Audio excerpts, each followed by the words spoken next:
And then additional large fry as well, please. Make sure you get extra sauce. Diet Coke. Someone just scream something as loud as you can. Do you want any sauce?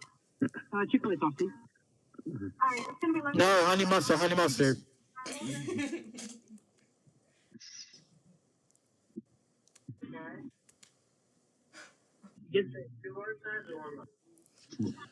Oh my god. I'm so hungry right now. Cody, I want you to know that I'm recording this, and this is just riveting radio. Oh. Hi, everybody. Hi, Dr. Nick. Okay. He figures that out. Morgan is popping in and out. Zai, how's your thing going?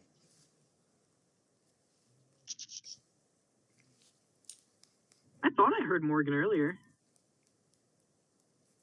I don't think so. I don't think I did. Well, I thought I heard him before you joined the call.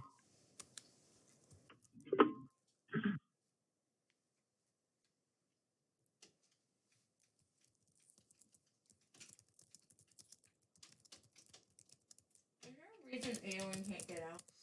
Yes, he was bothering Kevin, so he is locked in the room. Kevin. Hello. I hear Zai. Yeah. Okay, see, now the problem is that my laptop is picking up the audio, but the mic on my headset isn't. And it's like, you hear me now? Yeah, we can hear you. Yep. Yeah, like I have my headset muted, but it's still picking up audio, so. All right. Morgan says to carry on, so to trust Morgan to figure out his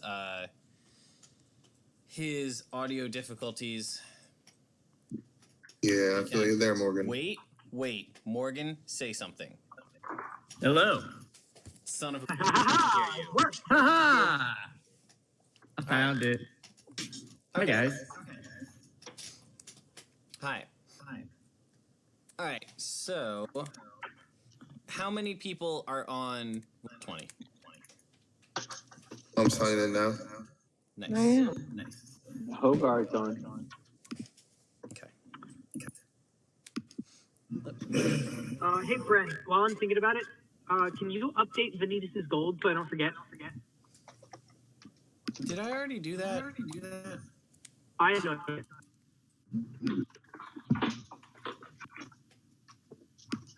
I currently have 310 gold in your inventory. That sounds wrong. You know how much you should have? Yeah, I think I had 250 at the end of everything. 250? Okay. And It should be what? in the general chat. Okay, and what item? It might be 225. Okay, what items did you buy? I bought one of the seeds of the tree god or whatever it was. Okay. The pocket spot. Yes, solid, And, important thing. What else was it? I want to say there was like one or two more things. Let me check the general chat. I know you wanted to buy the punchy fists, but somebody else Yes. didn't do it. Also, Yeah, I think that it's a little more in character for Gimbal to have like a rage fist than for Vanitas.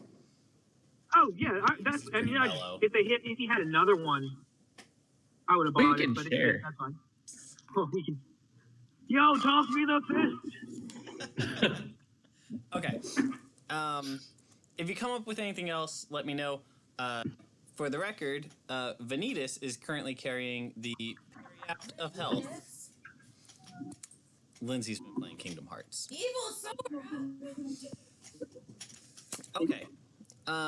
So everybody. Has anyone been Norded yet?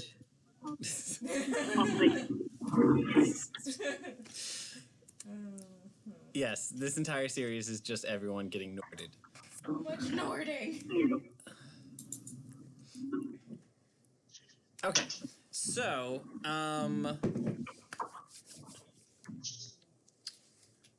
Thank you.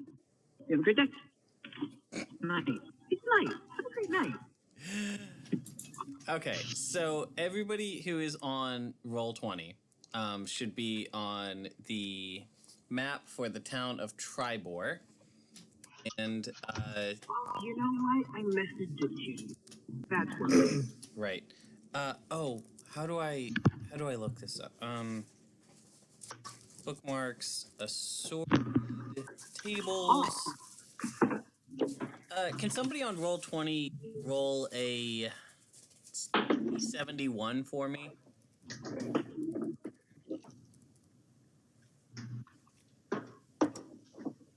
What is it?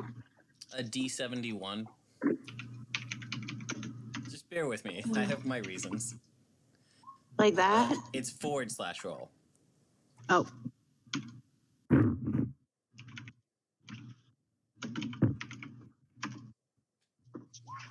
Okay. 60. Oh, Brent, it was the tankard. The tankard of endless drink. Okay. Yes, I will. No, it's the tankard of potent drink.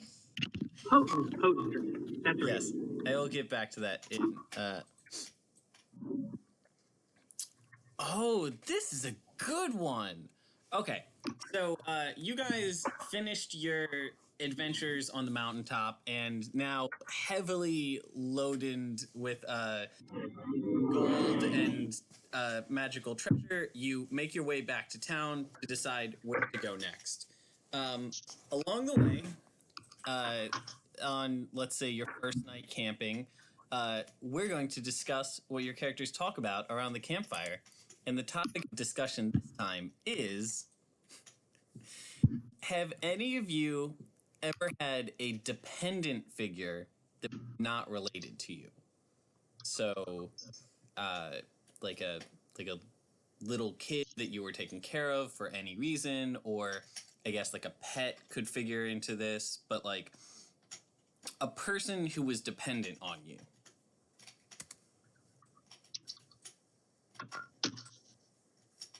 I'm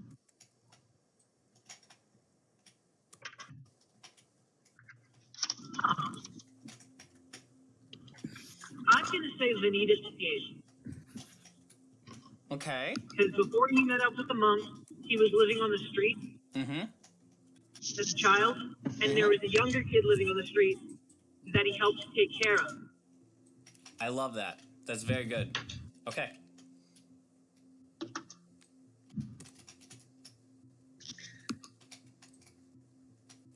Holgard has helped with his aging mother, has helped take care of her. Okay. All right. I like that. Gimble had a dog that traveled around with him when he was homeless. Okay. And now we that would, dog is like actually that. the shape he takes when he transforms into a dog. Yeah, we would run into like garbage cans and as dogs. It was great. It was fun. Cool.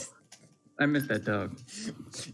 You and Ciara had similar early childhoods in some ways. Mostly the garbage eating aspect. Bran, are you I gonna love make that. what I think you're gonna make canon now? That she eats garbage? Or No. talk about the her... the dependent, the pet. Okay, no, that has been retconned. Because that was retconned for balance purposes, but also because that was a horrible eldritch creature that we don't need to discuss. We don't need to discuss Piglet. Piglet was a terrifying eldritch abomination. Okay. Really terrifying if you think about it in terrifying ways. No, it was fundamentally terrifying. It was supposed to look like a Resident Evil monster that she kept around as a pet. Does anyone else, can anyone else think of if they had any dependents growing up? And no is a legitimate answer. You hear me? Yeah, we can hear you, Zai. Okay. Word. I think Sabek blank at the conversation, but would look down to his side at a lock of hair that he had hanging from his belt, thick black braid. Not sure where it came from, but he thinks it's something significant that the alchemist who put this curse on him took from him. Oh, does hold on. Does Sabek have amnesia? Sabek has all kinds of stuff wrong with his head because of what that alchemist did. Oh wow, I didn't know that. That's good shit. Okay, all right. Okay, I like that. Aeneas, yes, no. She has a baby. No, I mean I do now, but up until this point, I would say no. Okay. She it was just a rough upbringing with her parents and the fighting, and she's an only child, and then she went immediately on to wandering, so she was never really in a position to be a good role model or even take care of somebody. Okay, I like that. That leaves Mikhail. Can anybody else hear music? I don't hear music. I can't because I'm not on. Okay, I can't hear it either. I have it on Comfort of Home. Let me change it. Yeah, I can't hear it. Sorry. So yeah, I'm stuck between thinking yes and no. Just early childhood, I spent a lot of that in slavery and bondage, like my mother. Closest thing I could think is that we depended on each other until she passed away. Okay, that's a good answer. And I mean, very valid. That's that's one of those very horrible and unfortunate facts about that kind of situation is that people who, should be able to lead just a carefree childhood end up being responsible. Okay, very good. You guys all answered that really well. So I'm going to. Did you guys just get a pop-up? Yes. Can you? Is there words on this pop-up? Yep. Yes. Okay. Pre-game recap. Yes. So I was mostly writing this out for myself for the purposes of planning out this game to kind of get my head in the right space. But I figure you guys can read this. The important part is this part that says significant people and has some bolded names. Now, most of this is at least partially canon to what has happened so far. Some of it I have embellished with stuff that will help this upcoming game that I didn't necessarily think to include previously, but it makes sense given who you talked to that your characters could have learned this. So we're working with the assumption that your characters know all this information. And there's lots of other cool people in town. I actually went back to my notes and we had actually name dropped a few other people that might be worth including in here, but I just included these guys because, hint, these will be the ones that are relevant. If we're doing our last time on Dragon Ball Z segment, these are the characters we show in the reel. Nice. So, you guys do. I think we said it was a week's journey or something from the mountain back to town, and you all get to know each other a little better in that time.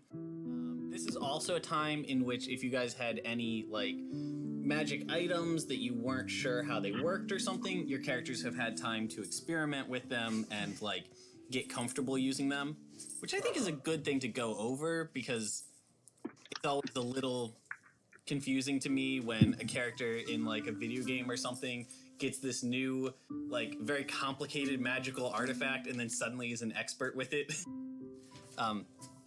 So your characters have had time to get used to that stuff. All right, so you guys arrive back in town. And you guys are going to start getting settled. As you're walking through town, you start to spot some of the people that you've remembered meeting from your previous time in this town. Those are the people on your pregame workflow.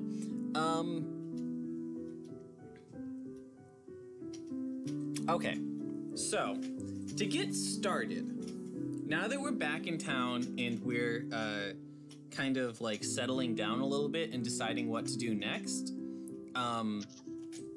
Ciara first wants to reach out to a friend of herself and Vanitas, a giant named Harshnag, who they had seen a wanted for back in that mountain, and she wants to reach out to him and give him a heads up that people may be looking for him, and also she wants to reach out to him about an issue they've been working on together regarding a civil war among the giants.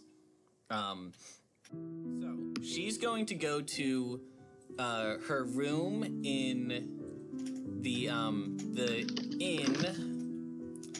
inn, which has a name. Hey, and can you bring up that pop-up for me one more time? I just logged on. Yeah, I lost my pop-up too. There it is. It's okay. You see it now? Yep, thank you. What map are we on? Tribor. Okay. So, North Shield House is the place you guys were staying last time. So, Sarah's gonna go find her room in North Shield House, and she's going to try to reach Harshnag using her Stone of Far speech. She's going to ask Vanitas if he wants to join her while she's working on this. Oh, yeah. Okay. So we're going to go do that. Other players, while we're doing that, do you guys have anything you want to do in town? While you wait, or maybe if you want to, try to find where you want to go next, or even just, I guess we're probably all shoppinged out, but if you had, a store you wanted to go to or a person you wanted to visit or something. There's a cemetery down at T22. There is? Sabek would walk towards the cemetery. Somebody you took care of in your youth. There's a nagging feeling in his mind. He can't,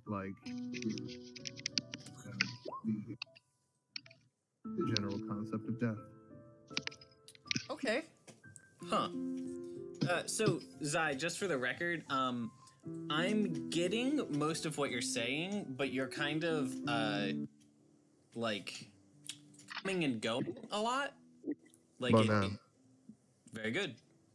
Sounds perfect. I've been having troubles with this thing tonight, so. Okay. Well, and I've been able to hear everything you've said so far. It's just that, the volume will fluctuate and stuff like that. So if I have to make you repeat something or something, that's why. So Sabek's heading to the cemetery.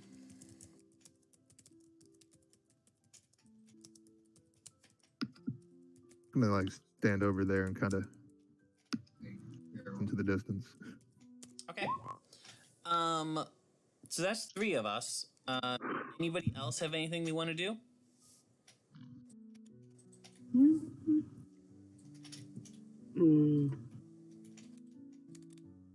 Is there a market square I could go to? Yes. I hate that these things are not labeled. They should be labeled. But, yeah, Market Square, I think, is maybe T4. I will get the actual... Locations on the map kind of matter for this, but I will get that for you in a second. Oh, Market Square is T1, so the area around the tower, actually, where you were to start with. The tower is kind of like the mayor's office. It's a government building, and that's where you guys had talked with the Lord Protector in the past. But the area around the tower is the Market Square that has lots of stalls and stuff. Cool. Anybody have anything else you want to do in town? I would like to find a place to store some of my gold, like a bank. I don't want to be carrying a lot of gold around with me. Also, it's extra weight. I just don't need all the weight. I know one thing I want to do. Okay, hold on to that, Vanitas, because I'm trying to find a good answer to Dad's thing. So here I think are your two options. At T6, there's a store called the Lion's Share, which is it is an installment of Lion Shield Coster, which is kind of a well-known, like, multinational merchant company. I'm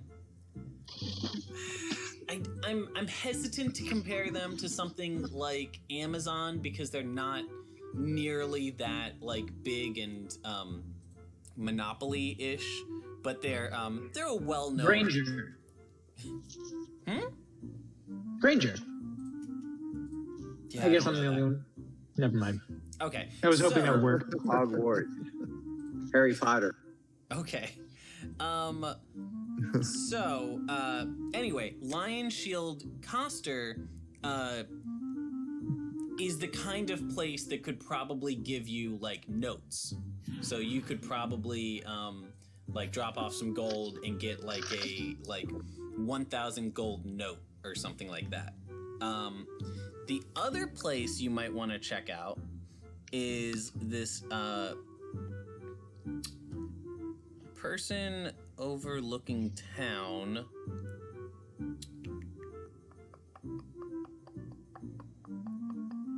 Boar's Rest, T15, is a huge stone mansion overlooking town that is owned by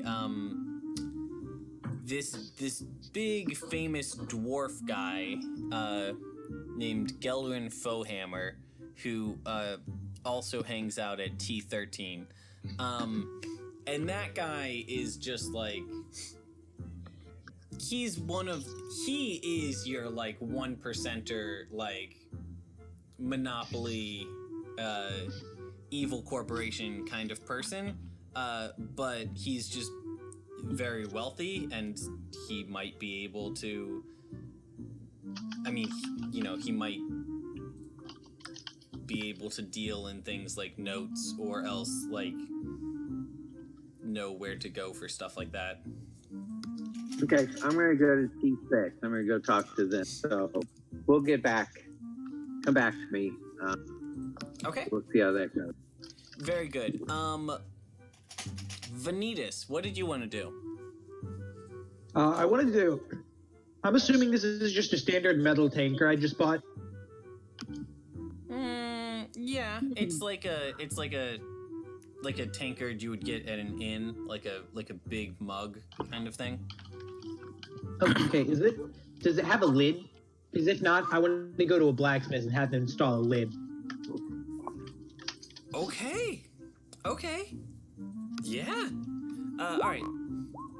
I like that. So there are a few blacksmiths in town you could go to. The big one is T18, which currently has Gelrin Fohammer hanging out at it. That is the guy I was just talking about, who is this like big 1%er monopoly kind of industrial. He, however, owns a store that does very like high-end manufacturing and enchanting and just like exotic item production and upkeep. It's called Fohammer's Forge. So you might be going in for a little bit of a higher price point than you would for your local town blacksmith.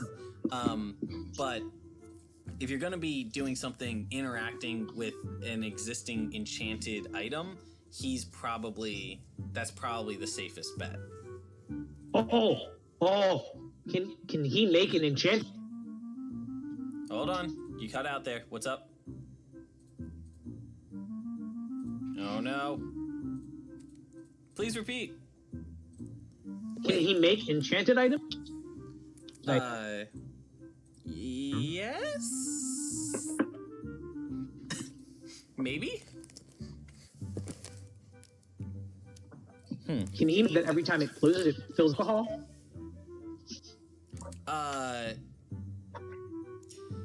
Let me get back to you on that. I don't know.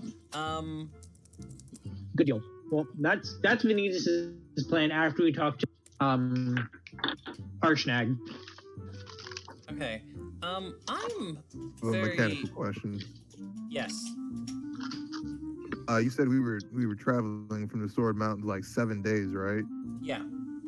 With Constitution rolls or something for my addiction. Sure. Okay, important. Are you going to be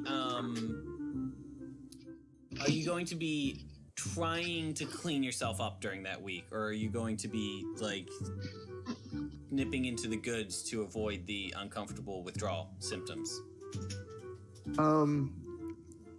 I'm addicted to the stuff, but I don't really like it. So I think I'd try to push it as far as I could before I took something again. So I'd say that whole week went without. Sure. God, you must have been in such a bad mood. Yeah, do 7 con rolls. I don't have a great connection, which is why some of you guys are cutting out for me, I think. But I have my Ethernet plugged in, and I don't know why it's not recognizing my Ethernet. What happens if I... Con saving throws, right? Yeah, and your character sheet should have a description about addiction and withdrawal that explains a little bit more about like what numbers you need to roll and stuff.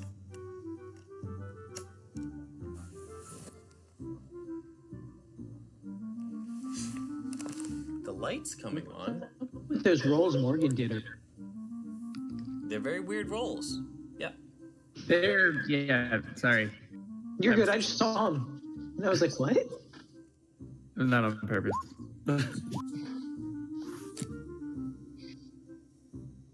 Ow.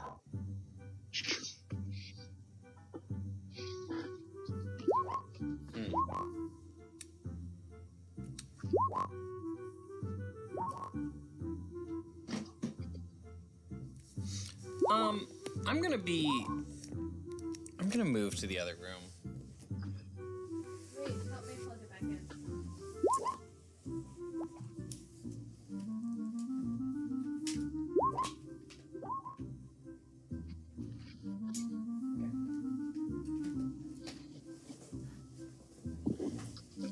I probably just needed to restart, but I don't feel like doing that mid-game. Okay, so I know what most of the people are doing. Wex and Lunara, do you guys have plans? Gimbal has plans. And Gimbal. But I'll wait. Gimbal, Wex and Laura can go first. Yeah, I can go. I was really just wandering aimlessly around the market square because I still had some money in my pocket. As a pirate, I kind of don't like holding on to a lot of cash all at once. Oh, interesting. Okay. Yeah, I was mostly just aimlessly wandering too. I'm not really trying to accomplish anything right now. Just kind of still cooling off from the last fight. Okay. Hopefully something catches my eye.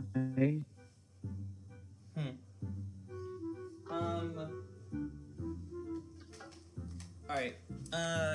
I'm getting a bad voice connection. I'm gonna try disconnecting and reconnecting. BRB.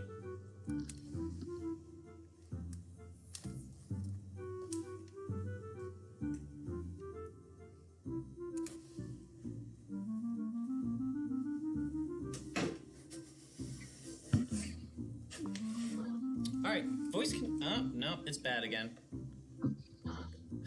Why is it doing that?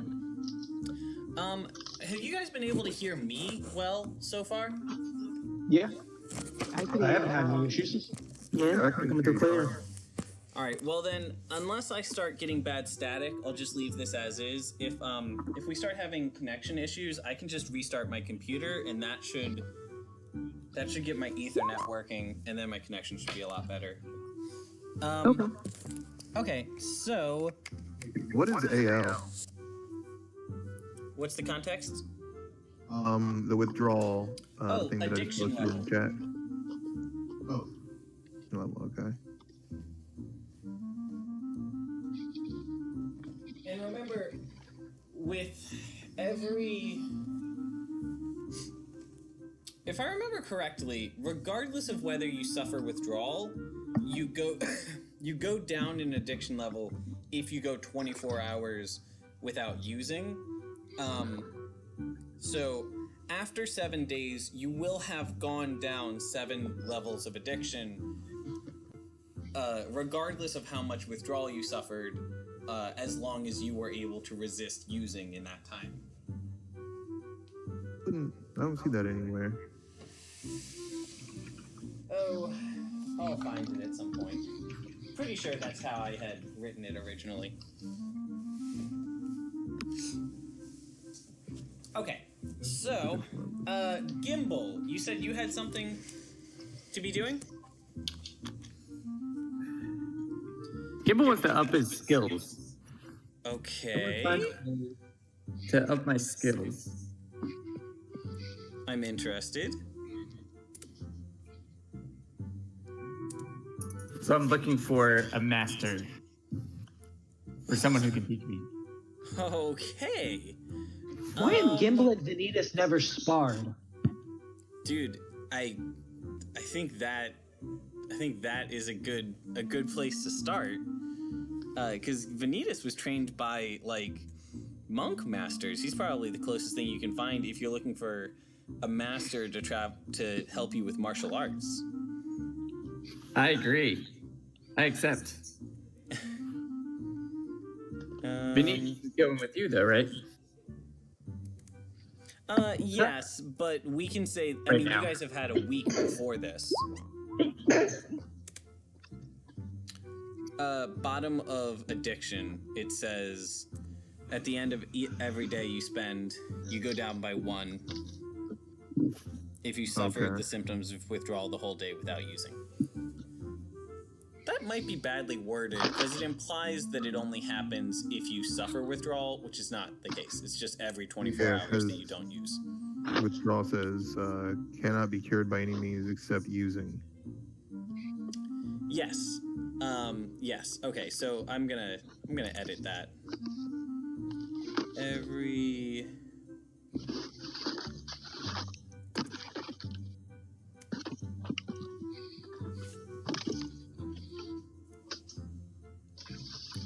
you spent.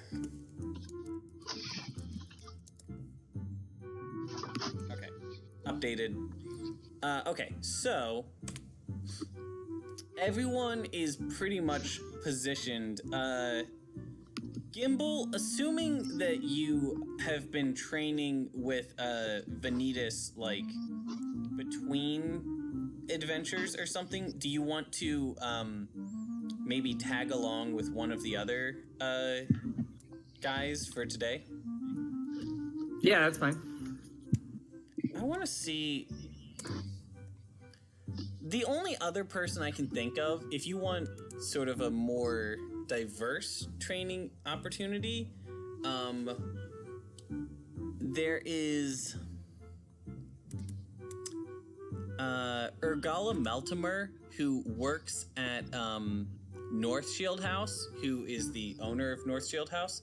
She's a retired adventurer, and if you asked her nicely, she might, you know, have a trick or two she can teach you, you know, on a quiet day. Yeah, I'll go see her. Okay, and that's gonna put you in the same building as me and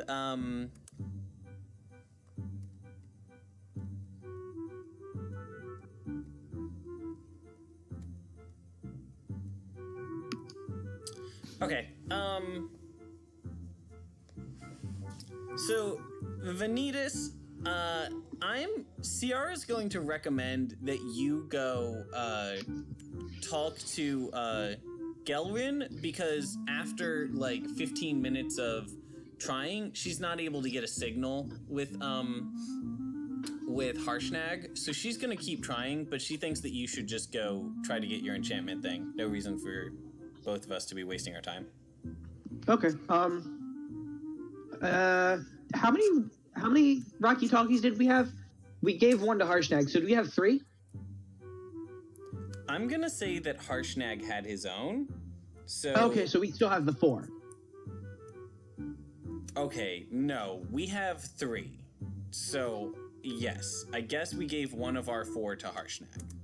Okay, so I'm gonna take. They can reach, but like, I'm gonna assume. I'm just gonna tell you, like, hit me up on this little thing if you get in touch with him. Okay. For narrative purposes, we're gonna say they have unlimited range. Although mechanically, I probably put a range on them originally, but I think it's more fun if they're literally just magical cell phones, and you can be like, "Yo, Harshnag, what's up?" Side tangent. I've been playing Kingdom Hearts 3, and they gave Sora a cell phone, and he has an Instagram, and it's the funniest. The loading thing in screens existence. are awesome. It's so good. I love when people do shit like that in fantasy stories.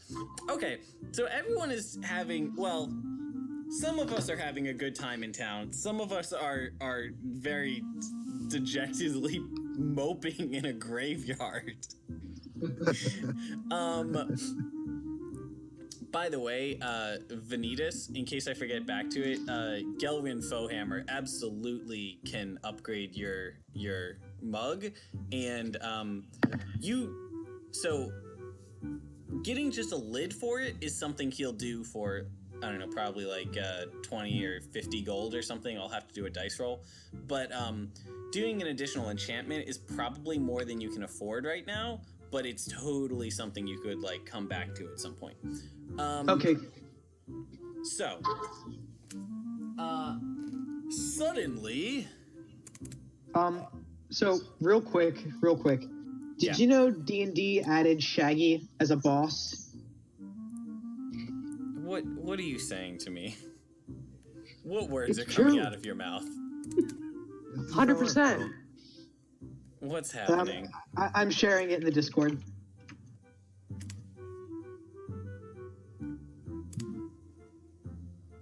Where is it? There it is. No more D&D. It's been ruined.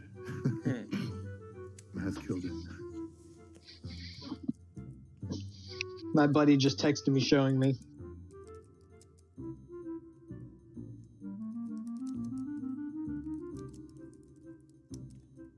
And so, like, nobody followed Sabek to the graveyard to ask if he was okay. Damn, we're terrible friends. Yeah. I also hung out at the graveyard by myself the last time. And people were like, yo, man, I guess he just likes graveyard. I didn't realize I shared it twice. I'm sorry. Gimbal assumed Sabek wanted to mope and be left alone in the graveyard. I didn't want to interject on a personal moment. The Vanitas is still slightly afraid of getting on Sabek's bad side. He's not bitter. He figured this because he was kind of, being a grumpy ass that whole trip back from Sword Mountain. Oh. And you guys are dicks. Mainly Sabek. Yeah. I said I didn't have any dependent people on me before. I don't know how to care for people. Oh, no. I think Sabek knows what I'm talking about. Yeah, Sabek knows what he did. You're a dick. Carried around his friend's tongue. Oh. And you broke his dad's head. Yeah. I messaged Bren and I was like, so Vanitas totally tried to put Varunga's dismembered head onto the broken body after that. Oh, God. Crying the whole time. Got real dark. Oh, God. Okay. Enmity has developed. So, we decide what people are doing. Hey, before I do our suddenly bit, I want to drop in that Wex and Lunara, while you guys are walking around town, you're going to, I mean, just like as usual, people in town are kind of gossiping a bit. You pick up that there's some town gossip about how there was some trouble in a nearby farm that got attacked by a band of orcs, and they sent the leaders of the town guard, who are just called the 12, have been sent out to that farm to investigate this orc attack. So, with that said, let me get my notes back out. Are the 12 religious? No, they're not religious. They're just they're kind of like semi-retired adventurers that have just settled down in this town to be like the leaders of the town guard. Okay. So, any other questions? I don't think I've got any questions. Okay. Was I saying something earlier? I don't think so. Okay, good, because my head's been like all over the place. Good. Okay, so Good. Suddenly, the town is the peaceful afternoon of the town is shattered as you hear some screams coming from the east side of town, and then everybody who's near the market square, which includes a few people, is going to be a little bit surprised as you see a boulder come falling out of the sky and crash into an old cart, shattering it into splinters. A cloud of dust erupts from the wreckage, and a minute later, a second rock hits the ground, tumbling through a fence and slamming against the wall of a building.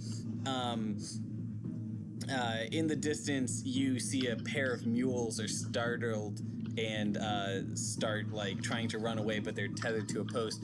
All around you, people start to scream and scatter. So, did quick narrative question? Did Vanitas get his cup fixed, or yeah or no? It has not been fixed yet. Okay, well, I'm gonna be like, yo, I'll be back later, and I'm just gonna dip out that building and like fly to catch everybody and let them know. I think I know what's going on. Okay. And I think I know Ciara. I think Ciara does too.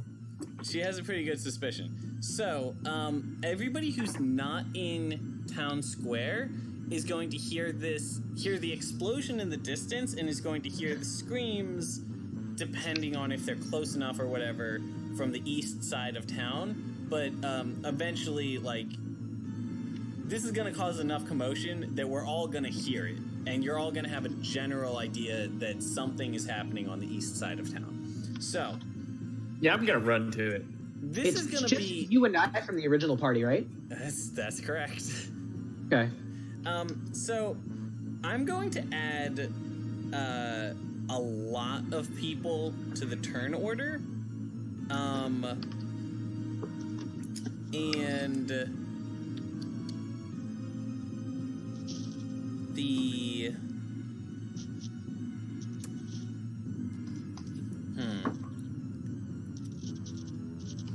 Okay, I'm gonna add just our party members, and we're gonna do something weird in terms of gameplay mechanics in a bit, but first, let's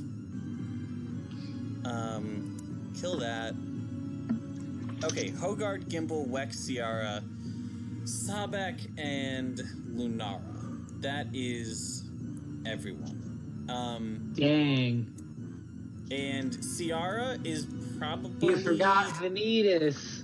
Oh shit, he wasn't in last game. Okay, my bad. Vanitas At turn. Okay, so, Ciara is going to, throughout the course of events to come, just kind of be generally trying to help people and, like, put out fires and stuff. So, we're going to frame the events that happen for this upcoming battle in, like, 1 minute intervals. And if, like, a fight or something happens, then we'll decide how to handle that when it comes up. So, minute 1. Shit has hit the fan. What does each person do in the first minute? And we're going to do this in turn order, so just as you think of something just let me know, and that will be like your turn. Okay. Well, I already told you I'm gonna fly to group by group and let them know my thoughts on what's going on. I'm not gonna fly to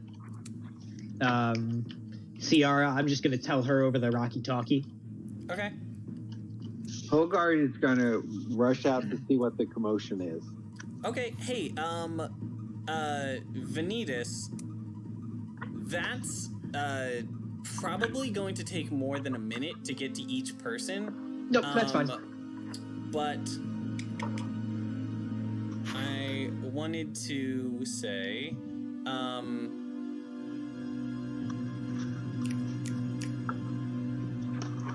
Vanitas, okay, yes, so give me a slice of that. What do you, we'll just say that Vanitas goes first. Who is the first person you could reach? Probably the people in the town square. Whoever would have been visible from the sky. So anyone in a building, I wouldn't have been able to tell. Okay. Can you move your character down to T1 and say that that's where you kind of end the first minute, and you inform these guys and let me know what you're telling them? So, Ciara, long story short, Ciara and I went to another town that looked just like this, and it was because giants were dropping boulders on it. So, that might be happening. Cool. Yeah, so if you see a flying castle or a giant cloud, don't stand under it.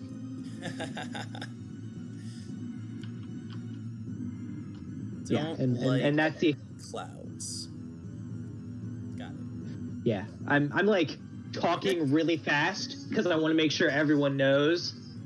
Okay. Cool. So they have been informed.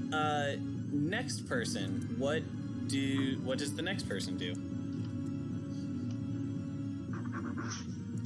Hogard has run out to where the boulder has crashed, where the commotion is. Tell me what I see. Okay, so you're going to then get in on Vanitas' warning. You're going to hear Vanitas' warning. Let's call it it's a ramble. It's not necessarily a warning. Okay. Hogard, you head out into the town square. You see people running in every direction, and there's a general air of, like, chaos. I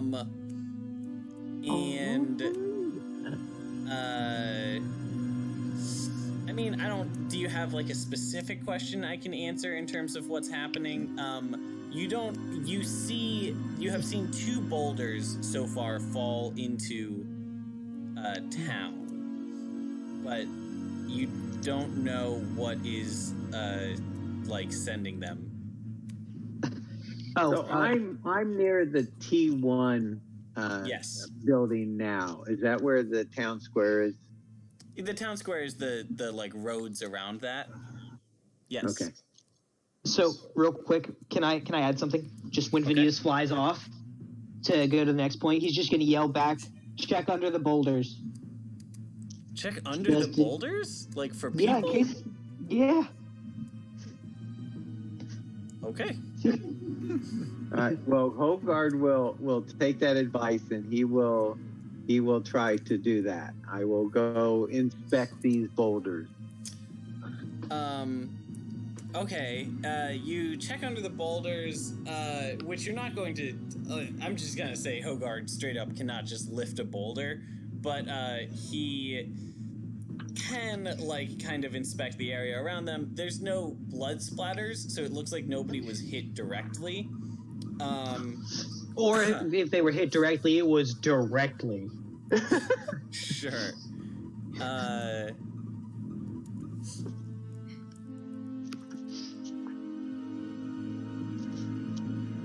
Oh, this is pretty good.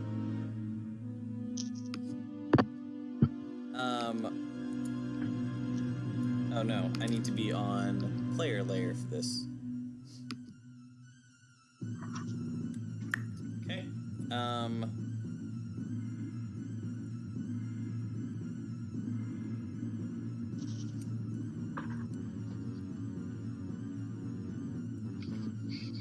Okay, so we've got Boulder 1 and Boulder 2.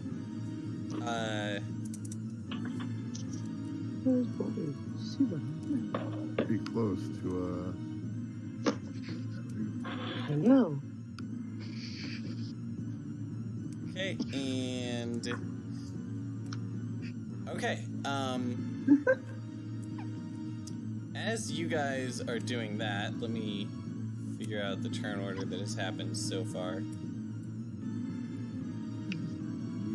Hogard. Vanitas Boulder. and Hogard are the two that have gone so far. At this point,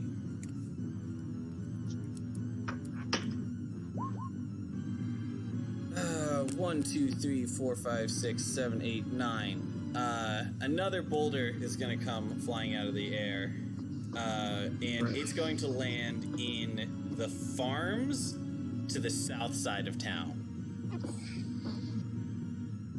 And it creates a big crater in one of the farm fields, and you know that land is it's just going to be dozens of man hours before that land is arable again. So,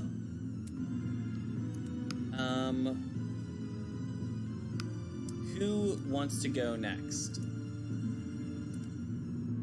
Gimbal wants to drink some health potion and then run to the middle of the square. You're not hurt. Everyone should be reset to full health. Oh, okay. Don't drink a I health think potion I'm when gonna you're run at to the full middle health of the at the beginning of the fight. You just want to topple. Okay. Just make sure. It's just Yeah, a I'm good gonna luck run thing. over where all the commotion's happening. Okay, so where were you previously? Okay, so you were in T10. Gimbal, as you run outside and start making your way towards the town center, you are actually going to notice to the east, you're going to see you're going to see some orcs approaching town from the northeast, as well as other, like, orc-ish looking folk who... Why can't I select multiple things? Whatever. We'll just do it this way.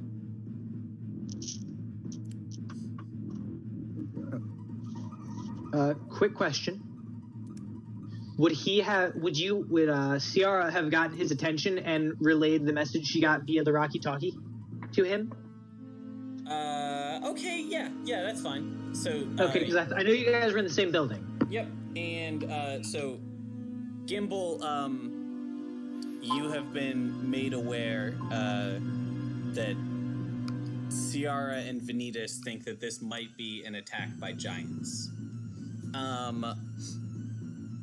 Gimbal, you step out the door and you're going to see a small army of orcs, led by more like nasty looking orc type people.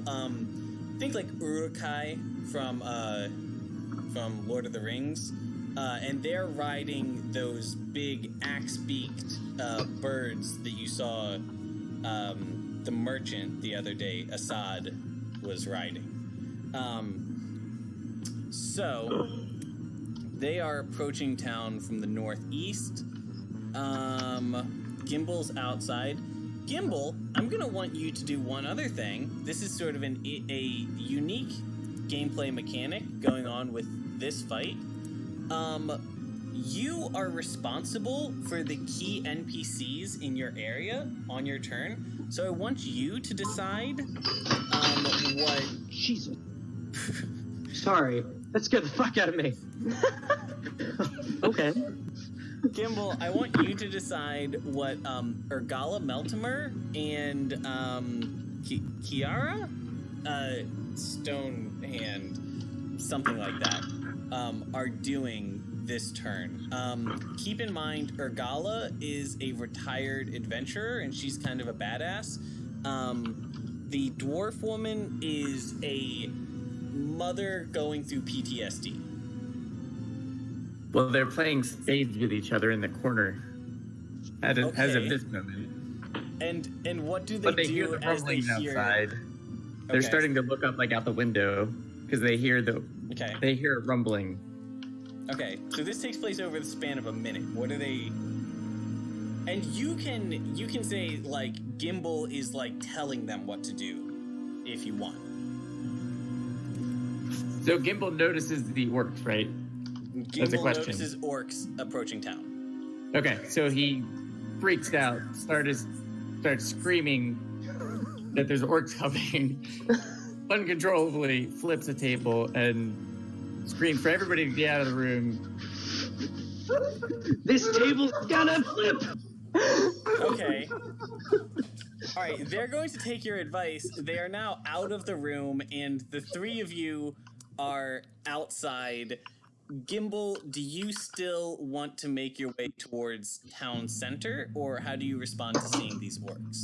I mean, at this point, I think the best move is for everybody to go south. So I'm going to scream as loud as I can to try to get everybody to hear me, to move as fast as they can south. Just go flip everyone's tables. Interesting. Okay, so the three of you are going to start making your way down the road to the south. Then I'm still flailing my arm. Okay, I'm going to say in a minute you're able to Are get they here. stretching while they're flailing? They are. My stomach hurts. Ciara will go with you and is going to try to like get the attention, or Ciara's going to like latch onto what you're saying, but she's going to kind of like pass by some of these other buildings along the way and try to get people's attention and get them to come with her. Good. She will meet back up with you in a minute. Okay, we're now going to add the orcs to the turn order. The orcs go after Gimbal, and they... Let me check my notes to make sure I do this right.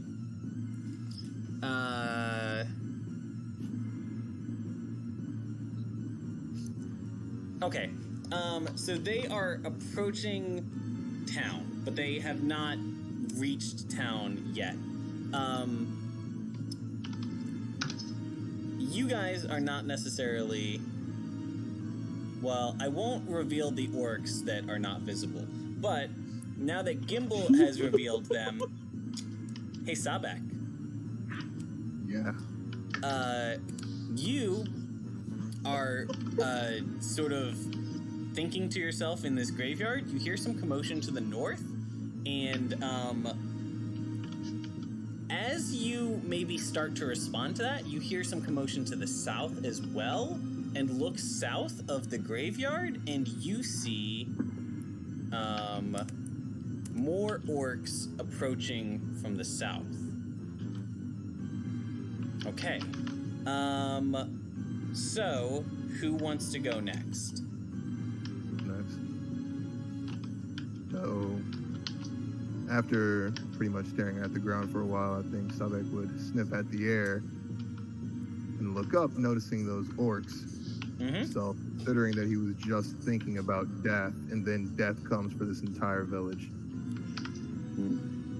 he would probably, Sabek pops one of the strong dragon blood and then charges through the cemetery and smashes up gravestones and all this crap without any form of respect or. Fuck. Okay, this is so good. We're going to. Wait, can't you fly when you do the dragon's blood? I mean, I can, but I. Oh, you just weren't thinking about it? Yeah, they're close enough that I don't have to fly towards them. Gotcha. Okay. So we are going to wrap. Okay, it's not. There's not going to be a better time for this. So okay. The way I want to do this in general is that throughout the course of this battle, if there's no if we only have like one person getting into a fight and there's not like a lot of other players involved, we're just going to do the entire fight over the scope of a minute, which is like 10 turns. And we're just going to do kind of an abbreviated version of the fight where you say like, all right, what's your general strategy? This is their general strategy. Roll a bunch of dice kind of thing. So I'm going to say you get to them about 30 seconds in. So you get 5 turns. What's your general strategy across 5 turns? You're facing, I think that this is not, well, hold on. Let me check the stats on these bad boys before I go and start just like spamming them like crazy. Yeah, that's not nearly enough. Okay, so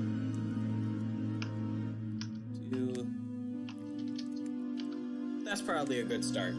So you've got 4 orcs and 3 mounted orcs.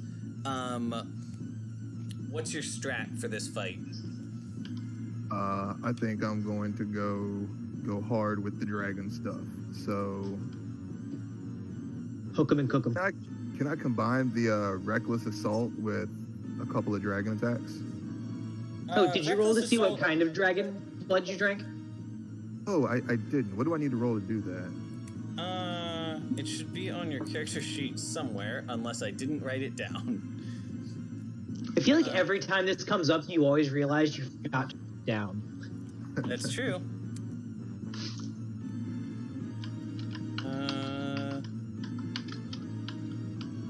Don't see it in my hide list or anything.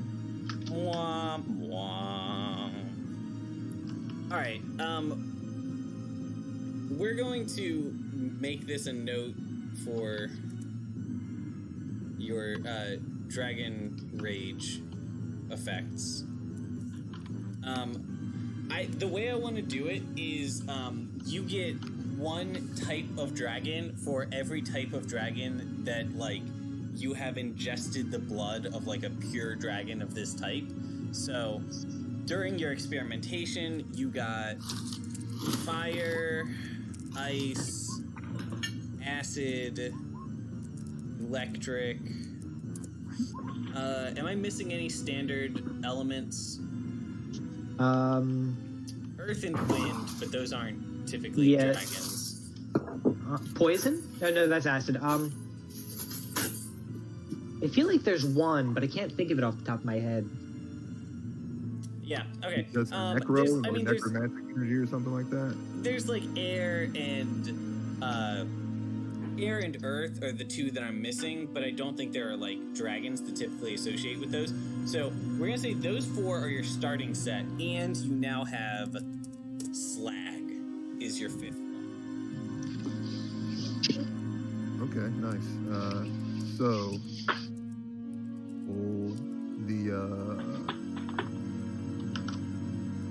that says your effect is. No, that doesn't make.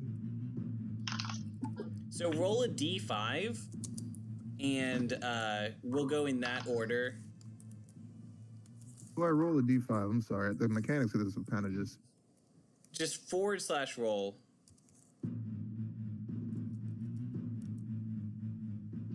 Force. Last time you did fire, ice, lightning, acid, force, and necrotic. Were the choices. I'm going to skip force and necrotic because those are super cool, but almost cooler if he gains them later. All right, Makes so you're sense. just a standard Fire. fire dragon. Nice. Okay. That works well with this scene of busting through headstones. Hook 'em and Okay. cook 'em. So you're doing reckless assault, which is just people have advantage against you, but you have advantage against them. And so you've got advantage on all your attacks, and you've got a whole bunch of attacks. So with I'm going to do a bunch of Dragon's Breath, like okay. times, and then Dragon's Horn to the closest Orog. Okay. I guess the targets of my Dragon's Breath will be the 4 closest Orogs. Yeah. Give me a second. I'm mapping this out for you. So horns, claws, D4 plus STR, and breath is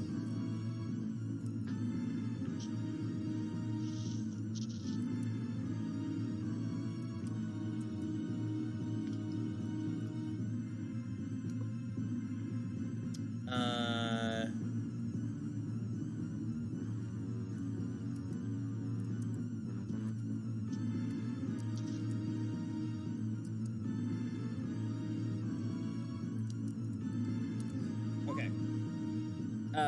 So every turn for 5 turns, you're going to be doing D4 plus strength from your horn attack, D4 plus strength from your claws attack, and 2d8 Constitution, 2d8 plus Constitution damage against several of them from your breath attack. So let's say in any given turn, you're able to get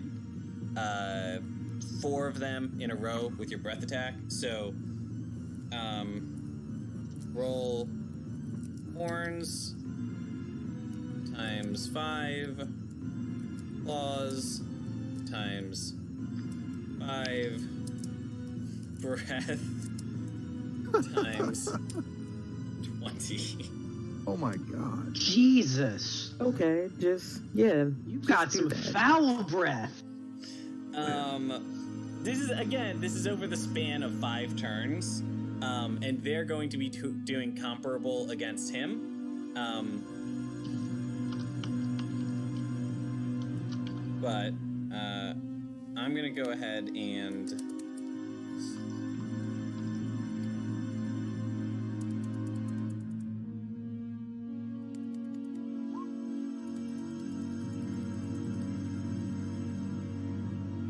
those are the saves against your breath.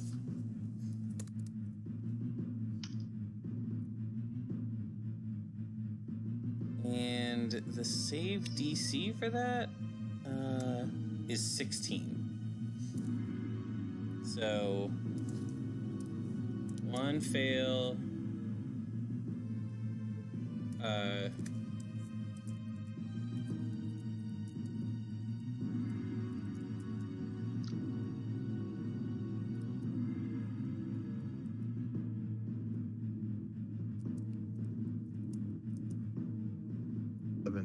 That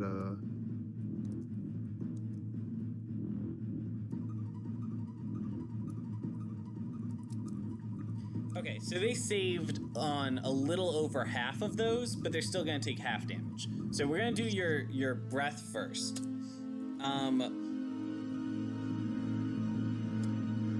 So your breath is 2d8 plus con damage.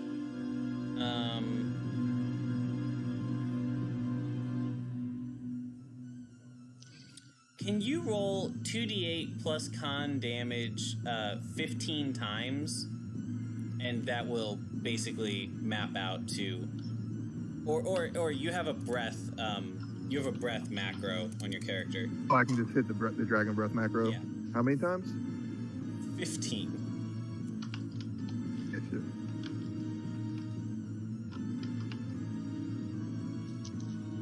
Or hold on. don't do that 15 times because that's insane. We're just gonna multiply that by 15.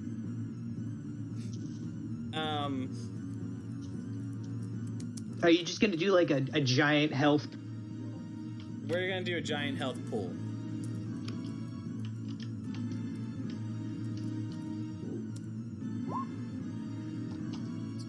Fucking good start.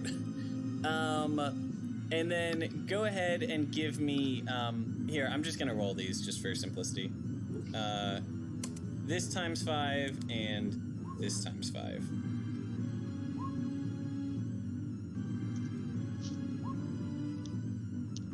Let me actually check what their AC is to see if there's any chance that they're avoiding these attacks.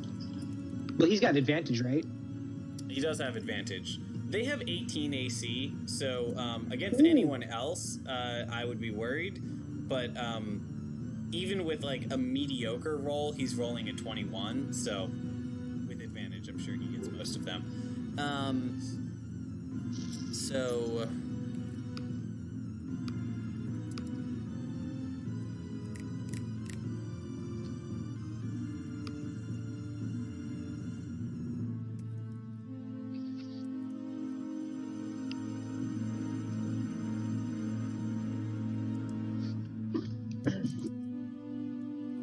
times 5. Alright, so your damage comes out to a total of 285 plus 110, 395 points of damage across half a minute, which is, I mean, that's disgusting. Both the Dragon's Claw waffle. and Dragon's Horn. That's with your horns, your claw, and your breath. Fantastic. So these guys have 42 health each. So there are 7 of them.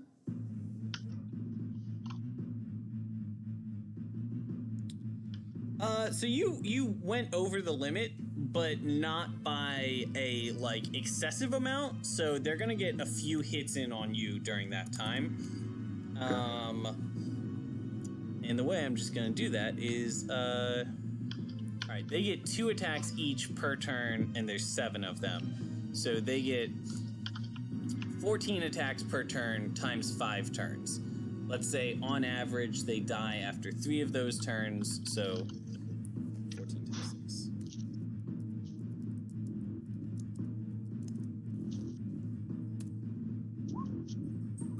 They're gonna get 84 attacks on you in the next 30 seconds.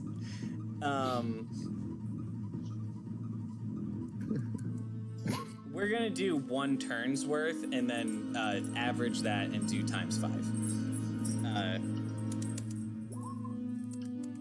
7, 8, 9, 10, 11, 12, 13, 14. All right, how many of these hit? What's your AC? AC is armor class, right? Yes.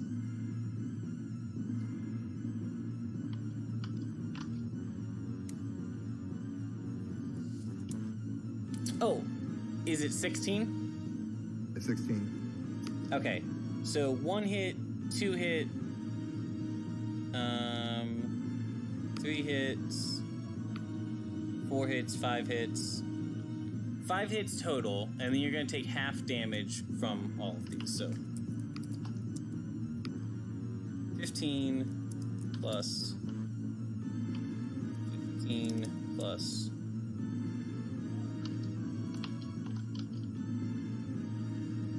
Like I'm in a bank waiting for a loan calculation. I know, sorry. So I have never actually done that. I imagine it's just similar.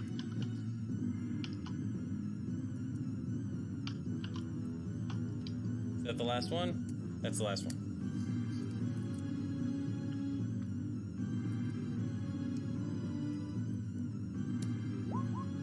So you're going to take 27.5 damage per turn on average.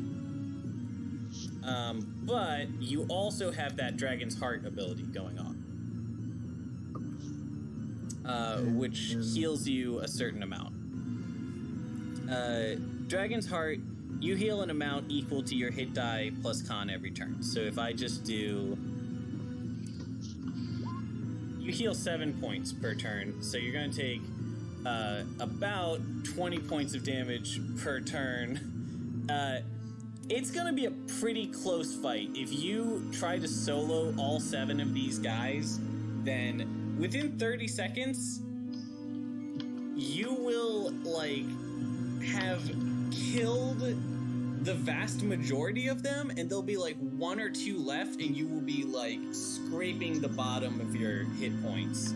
How My do you current want to hit cover points it at that point? 60. How do those increase based on my dragon ability? Dragon abilities don't increase your hit points. They just give you the heart thing, which gives you healing over time. Yeah, my whole thing is getting close to death, so let's do it. Okay, I'm trying to see if there's anything that can give you an edge.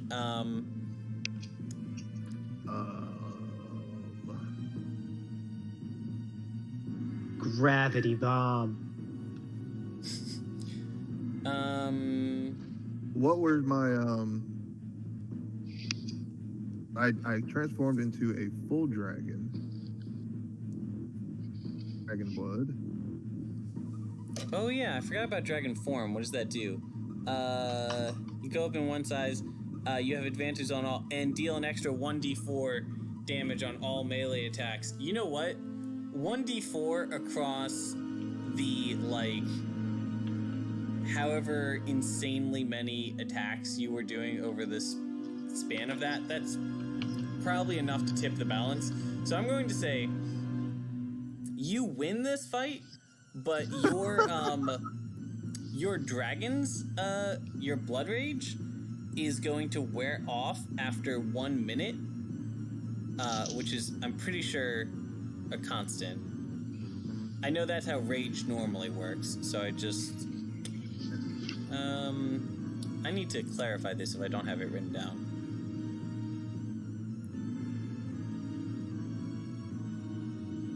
Okay.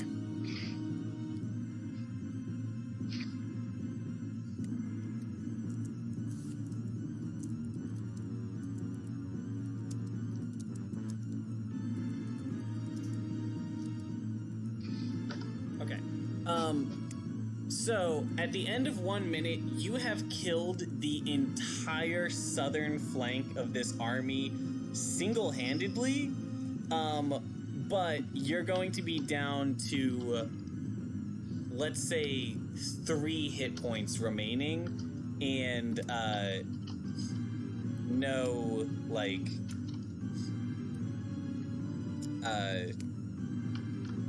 you're gonna be down to like 3 hit points remaining and no healing left from your powers. So, things will be tricky, like things will be interesting in the upcoming turns. Now that said, Pretty far away from everything. that was pretty fucking baller. Like, Sabek. Don't fuck with Sabek. Exactly why I made him. Sabek He could just single-handedly... He's nearly killed, but just, you know... He just single-handedly took out 1 branch of the army. Alright, the people who have left to go are Lunara and Wex. You guys are in the town center, and you have, your only NPC that you're responsible for is the Lord Protector, Darithra something. Oh, is it? What time of day is it, by the way? Noon. Okay.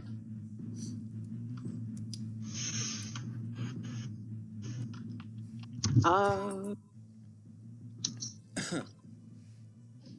appreciate my Yeah, can we put the Lord Protector in a house? And then Yeah, can I run like- over? I guess let's just... We tell her to, like, go to her house or something. I mean, she works from the tower, so she can she can hole up in there. Well, considering they were throwing rocks like right in the center of town. Do you think a house is going to be any safer? That is a good point. Well, This is maybe a a house tower. farther away. They're the Lord Protector. I'm sure they can get in anywhere. Just tell him to keep an eye up towards the sky. Yeah. Listen, the safest thing you can do right now is stand in the town square, look upward, and if you see something coming at you, you gotta kind of do one Run. of those, like, mini games. Try to dodge the boulder. You know that game you used to play as a kid where you'd shoot an arrow into the sky and try to dodge it? Don't. What the fuck? Okay. You take the tip of the arrow off. So I mean, Still it's just terrifying. gonna hurt, but So Darithra can hunker up in town square, and we'll see how that goes for her. Lunara and Wex, what do you guys want to do for the next minute? If it's only a minute, and considering this marketplace is probably in a panic and people are leaving it, are there any valuables to swipe off the marketplace? I knew it! I was actually expecting this from Wex.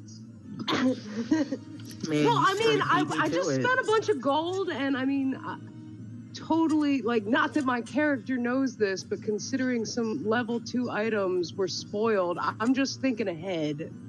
Would like some gold, maybe some valuables. Is anybody looking at me? I've got a minute. Here's what I'm gonna say.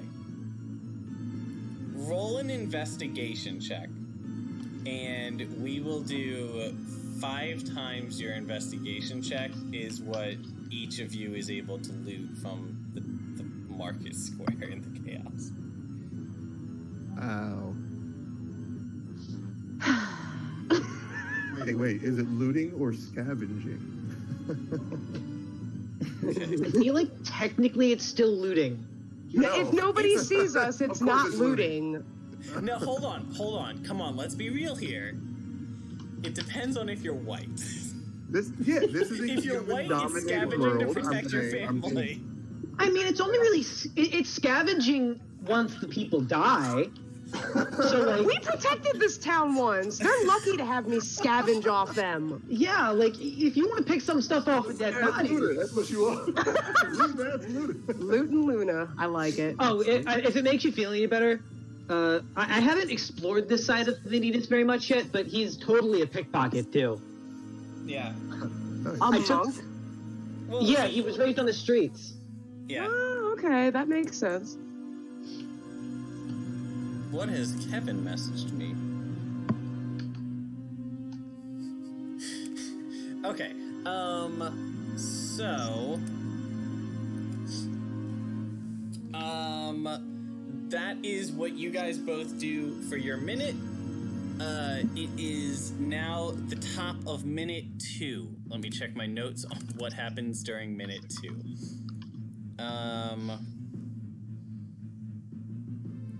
Okay, unless anyone has anything they want to do to start minute 2, we're going to start with the remaining orcs. Just a blood-curdling scream that probably everyone across this battlefield heard. Oh, I think everyone in town heard some I terrifying think what you meant to voices say is a coming blood from gargling scream.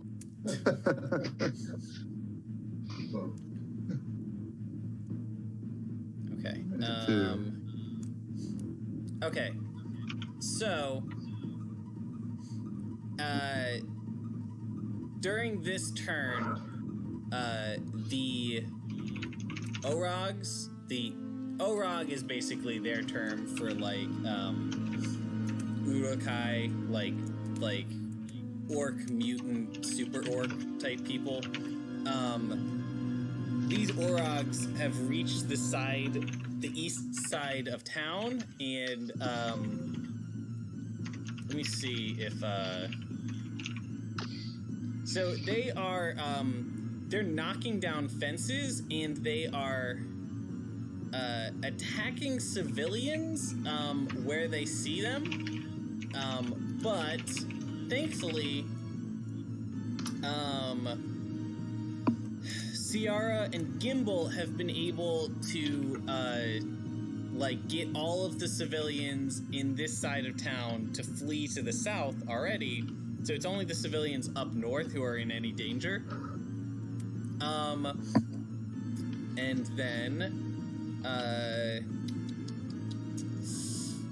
people in the town square might at this point become aware of the fact that there's a second force of Orogs that have just reached the western side of town as well. I guess this is technically a third force. Okay, so that is as much as they do during their turn, air quotes. Okay, so I have an idea on what Vanitas is going to do. What's Vanitas doing? All right, so does Ciara relay any information on who's protected and who still might need help? Yeah, you know what? It makes a lot of sense for the two of us to heavily focus on communication. So Ciara is informing you that we've taken most of the civilians on the east side of town, and we are trying to flee to the south with them. Which, okay, at a macro level, would be like a tragically terrible plan if we were to run into an army to the south of us. Instead, we're going to run into a fucking butcher's field. Which is still pretty terrifying. Still pretty terrifying, but just much, in a different less way. Tragic. Okay, what's up? So, Vanitas is gonna fly to the north then, and he is going to cast darkness on a whole bunch of individual pieces of equipment that the army is carrying, or their belts. He's going to cast darkness on people's belts. Okay. As he flies by to kind of blind that half of the army, and he's going to direct people on where to go and follow me, civilian, and try to get them away from the enemy army as fast as heroically possible. Darkness has a range of 60 feet. You can, in fact, do that. Light has a range of touch, so I thought that this might be light, where you had to actually get up close and tap them for it to work. Oh, if that was the case, I was just going to cast darkness on my throwing knives and just throw them across the fields. Okay. The only problem with your plan, darkness is a concentration spell, meaning as soon as you cast another concentration spell, you lose concentration on your first one. So you can only have one going, but it will cover a 15-foot radius area, which can still cause a lot of commotion. How do you want to do that strategically? So I did not realize that. Okay. That's okay. Probably on strategy anyway. This guy right here on his belt, because he looks like he has the biggest belt, and it'll cover. That guy is riding on an axe beak. Oh, is that what that is? Okay. Yes, that's not one huge individual. That's an individual on a huge ass bird. Okay. Which all right. I would say is good, except that the axe beak actually is going to take up a solid chunk of that 15-foot range that you have to work with. So it might actually work better to do it with somebody smaller that might be between other. If you did this guy, you might blind these two as well. Okay, then I'll do that one. Okay. Is there anything I can do to give this guy an aura? Oh, here we go.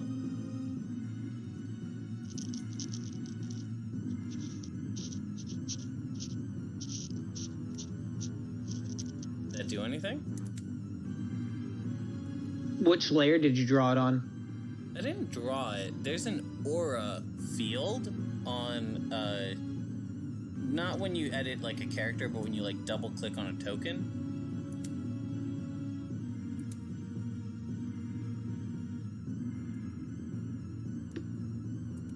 No, I don't see anything. What if? What happens if I do this? What the fuck? Oh, no, I see what's happening. Hold on. Oh, actual. Is it not a big field?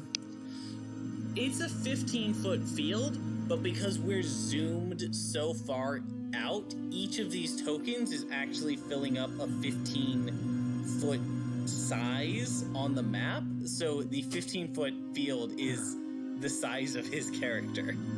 The size of his token. Okay.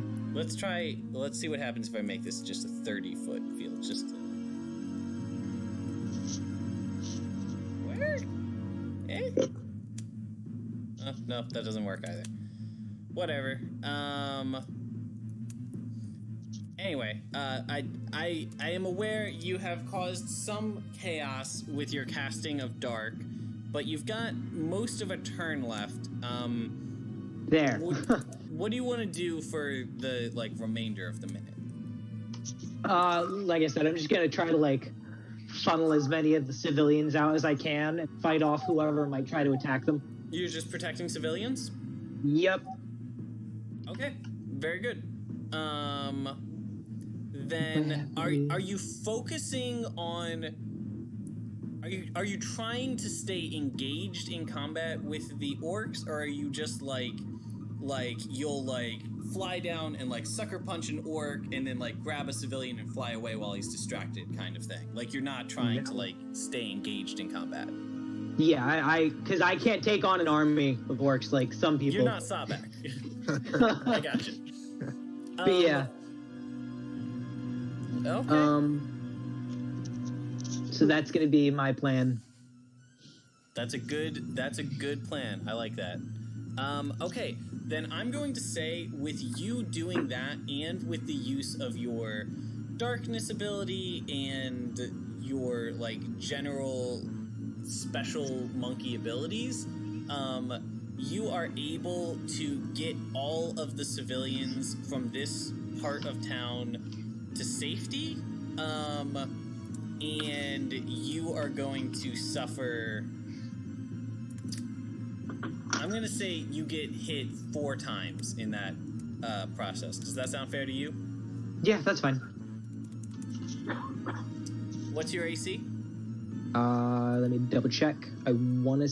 Where'd my character token? On your character token, if you just click on your guy, it should be the blue number. The green number is your health, the blue number is your AC. That is 15. Okay. So 2 of those hit, and you're gonna take 15 plus 11 is 26 damage. Oh, Jesus. Yeah. Be careful. Hey, who has those health potions? I know Hogard has some. Yeah, I've got 4. Hogarth's holding Yeah, I up. got a bunch too. That's what else I bought. I bought 4 health potions, Bren. Oh, well then, you might want to end the turn by quaffing a quick health potion. Oh yeah. Can I put a health potion in my tankard of endless drink? Or of... Not endless, I keep saying endless. It's a tankard of potent drink, so that's a good question. You know what? Fuck it. I will say... I don't have it with me right now anyway. I'm just curious. Future reference and whatnot. I'm only hesitant to put an answer down on that because that changes what was a goofy oh ha ha ha, you can get drunk faster thing into you can double the effect of any potion in the game. Very cool, very imaginative. But mildly OP. Might be OP, I'm not sure. I mean, if I can't, no big deal. Okay. Good turn. You have saved a lot of people.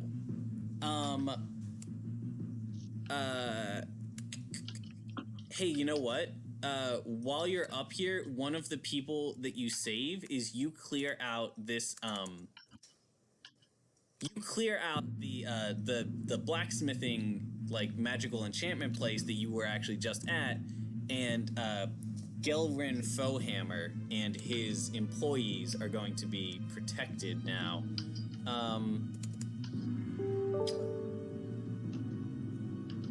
Okay, yeah. So, Gelrin is protected. Where do you think you're putting these people, like, to keep them away from the orcs? Can you repeat that? You got a little... Sorry. Breaky Where are you putting the people that you save? Where are you instructing them to go? I'm just instructing them away from the army. So, like, Head up north? If that means heading up north, that would probably be the best bet. Okay, the army's moving towards the center of town. Interestingly, you will get a good feel for this because of what you're specifically doing. You notice that these orcs, although they are attacking some civilians, you quickly get a feel that they are not here to kill people. Like, they very much are acting like they want people to think that they're here to kill them. They're, swinging their weapons about and charging at people and screaming at them, and they might, like, attack or even kill, like, one or two easy targets. But there's a lot of opportunities you're seeing as an experienced, like, fighter where you can see they easily could have, like, run down that person, but they let them run away instead. So, you've been informed. Who wants to go next? Hogard is going to look for a place to snipe. I want to get on top of a roof within reach of, I guess, one of the orcs that's closest near the road, and try and snipe at him. I like this. Well, what do you think about standing on the roof of T6? Seems like a pretty good sniping position. Sure. Yeah. Is T6 the giant tower? It's I see the building. Yeah, as long as that is in bow range, that would be an ideal place to get on the roof. Do you have a bow? Did you not? I thought you bought the like revolvers. I don't. No, didn't Gimble buy them? I did. Wait, maybe. Hold on. I'm trying to remember my heard. You bought the engineer's wrench. I bought a light crossbow. The hand crossbow. Yeah, I have a short bow. I think it was the engineer's wrench. Yes. But that's not a ranged weapon, is it? No. I forget what the engineer's wrench does. No, it does engineer's wrench is just it's a hammer, but it gives you extra. It lets you use your intelligence for damage, which is nice for you. Right. Yeah, but for a range attack, I'm going to do the bow. The bow. Okay. No, it's Gimble currently owns the Eastwood's stringless crossbows. So, yes. Okay. Then, sorry. Okay, cool. So you get up on the roof, and I'm gonna say you can do some like acrobatics and stuff to get up there. You might, just because you're like a lanky dwarf man, it's possible you'll need to like ask somebody for help in order to get up there. Yeah, wait, you're not lanky or great at stocky? acrobatics. Is it possible to be both? I don't think so. He's not very strong. Like most stereotypical dwarfs are stocky. Yeah. But like tall, like elves are lanky. Yeah, but most stereotypical dwarves are also strong, and Hogard is not. Hogard is a little bit flabby for a dwarf. Well, I think that's the answer. Is this? I'm gonna stop before I start insulting my dad too much. No.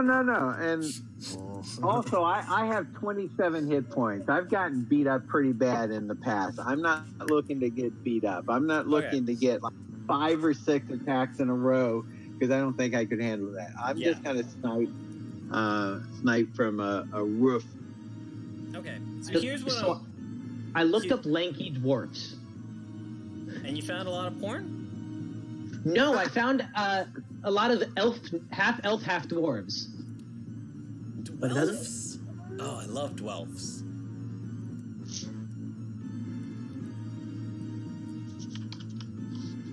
I'm happy I didn't find a lot of porn. That'd be... Listen, we all are. Okay, neat. So, yes. So, Hogard, you get up on the roof. Why don't you give me 5 short bow attacks with sneak attack checked? Or... Yeah. Go ahead and do that, and you'll need to... Your character is just going to be using your ability that lets you slip into stealth between turns to maintain that. So, yeah, go ahead and give me 5 short bow attacks. Hold on, I'm trying to. My display is not displaying the right thing, I don't think. Okay. Here we go. All right, there's one. Okay.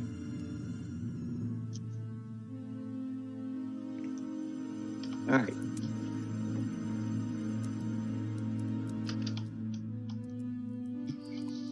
Only one under 17.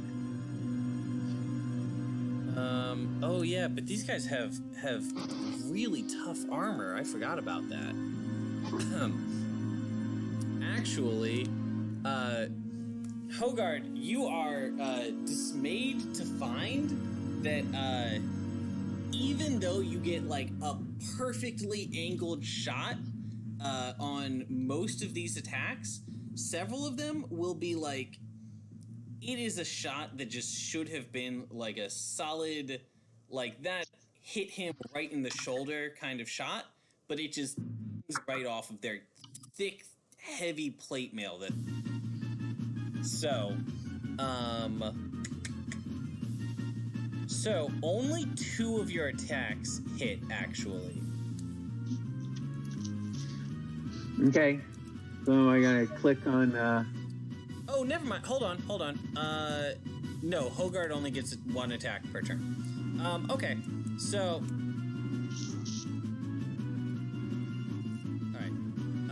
so you get some good attacks. I'm not going to worry about things like range right now, even though I probably should. When shit hits the fan, we'll take stuff like that into consideration. All right, and now after Hogard has done. Wait, you said 2 of them hit. Do I roll for damage? Oh, I already did while you were talking. Okay. So it was a total of 22 damage. All right. Let me zoom out a little bit. Zoomed out too much. Too much. Okay. Click. Copy. All right. 1, 2, 3, 4. A boulder comes flying out of the sky from the east side of town, goes all the way across town, and is going to slam into a building on the west side of town. Where it hits I think this is called the Tribor Travelers. Do I have that guy down on the map layer? Why is this guy on the map layer? Hit a person, or is that the name of the building? Tribor Traveler is the name of... It's the name of the building that was the, like, Wasn't that like the wandering merchant area? Yeah, it was the caravan stop. And you could, like, hire mercenaries or something to look over your caravan. And you guys found the guy who owned it was a member of, like, essentially the mafia. Oh, we didn't kill him, did we? No, you did not. Or, like, beat him up? Okay. No, there was another person at that same place that, basically led you guys into a trap, and you never saw him afterwards. Yeah, that guy. So this guy's shop has just been like totally demolished. Like the entire front side of his shop is just gone. Side of it. So, who wants to go next? Gimbal, you went next last time. Oh, and did I kill any, or did I do any damage to the people I was attacking to save the villagers from, or no? You can roll, let's say, 3 times. Okay, because I completely forgot about that. Yeah, I was gonna say no because you weren't focusing on hurting them, but they hurt you, so I think that's only fair. All right, where did I go? There I am. All right, let me just.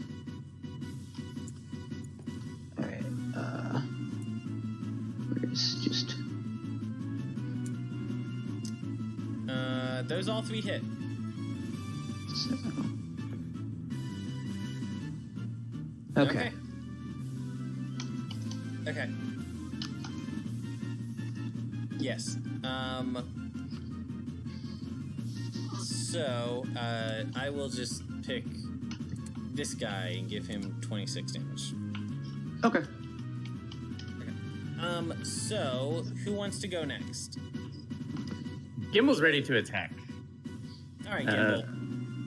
You're at a got a plan. crossroads. You have successfully escorted the entire eastern populace of town out of town.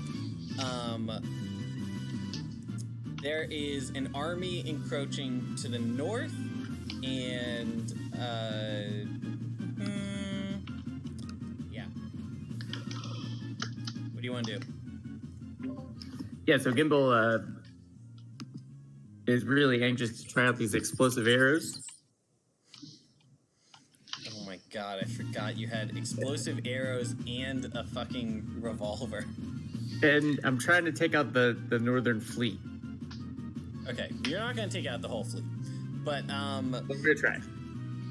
With my fisticuff and my arrows.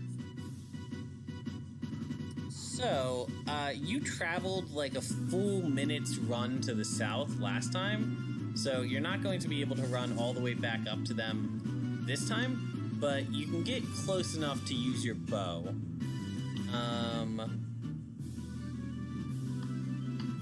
want to check something.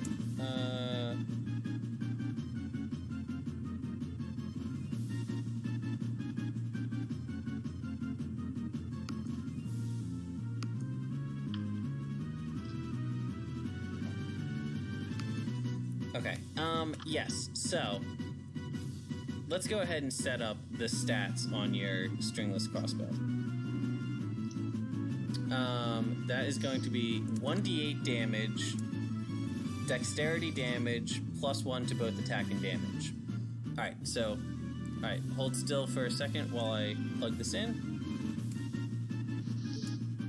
Attack dex, +1, damage 1d8, plus dex, +1, and...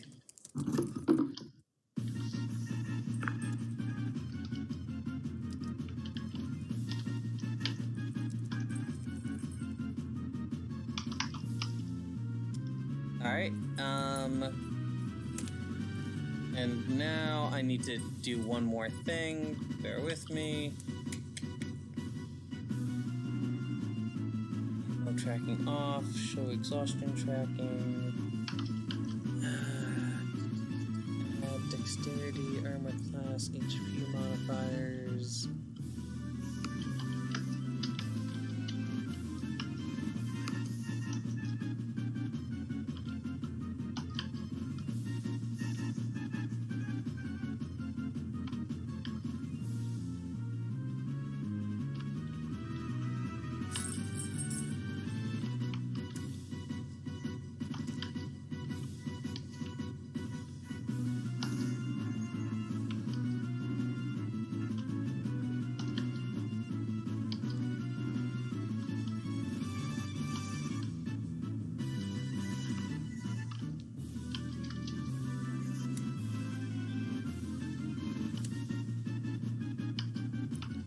Ha! Did I find it? I got it! Yay! Okay.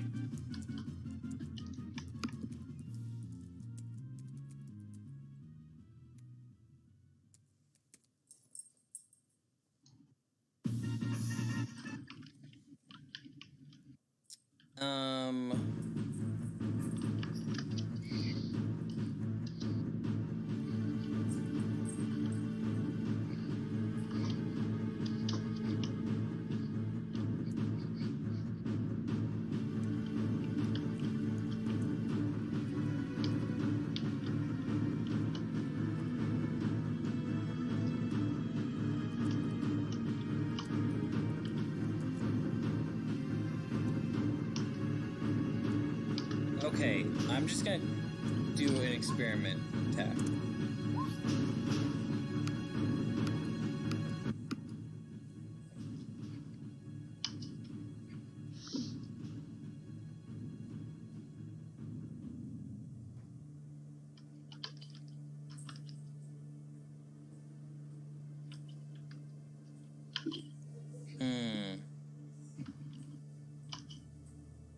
Okay. Let's,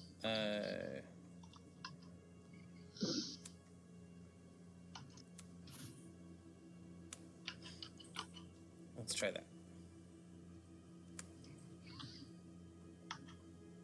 Okay. Now it's working. So, I have your thing set up. I have explosive arrows in as a damage modifier for you.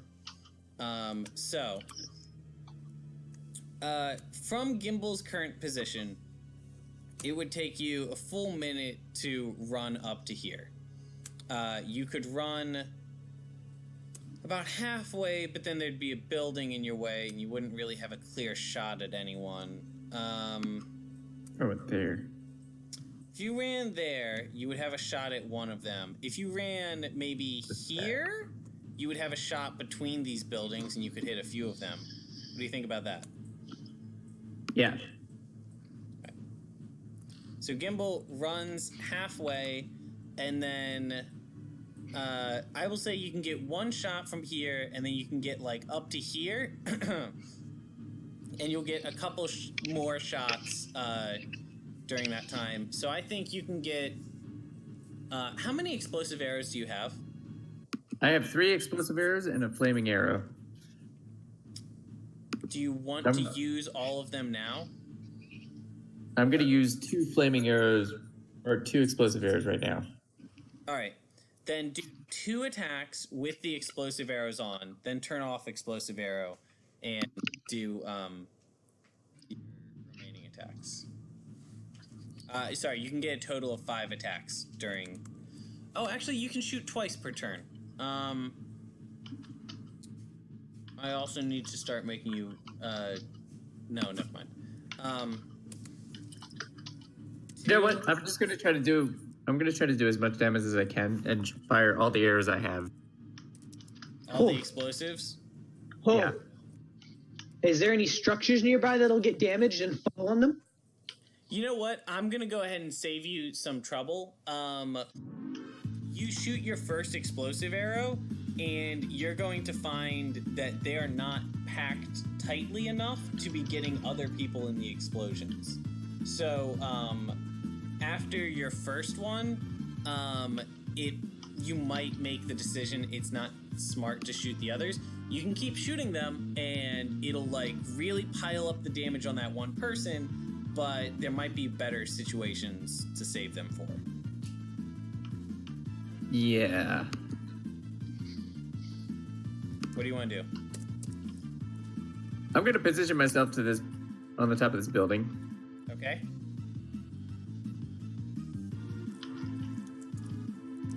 How many explosive arrows are you shooting? I'm going to do 2 against this guy.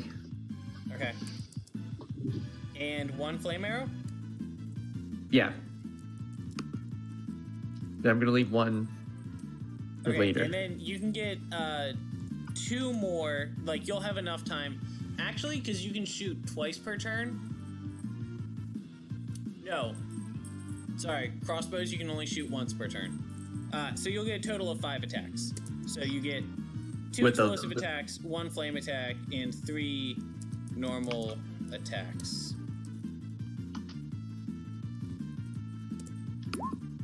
I don't actually think we put the flame attack in now. Sorry. All right, I'm gonna have to mess with your character sheet for a second. One sec.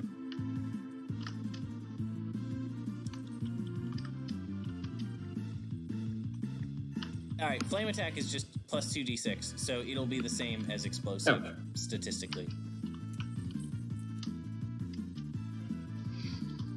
All right, so go ahead and shoot your Eastwood's stringless crossbow. 5 times.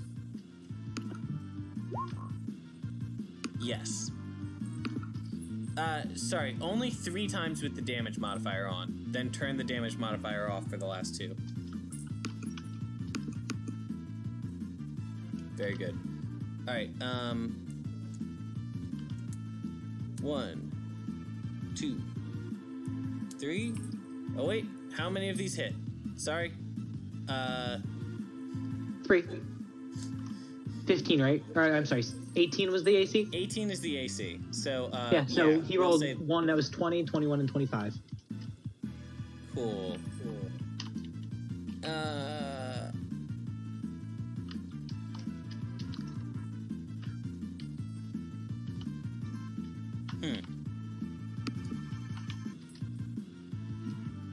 That did not actually roll the plus 2d6. Interesting. I'm just gonna roll that manually.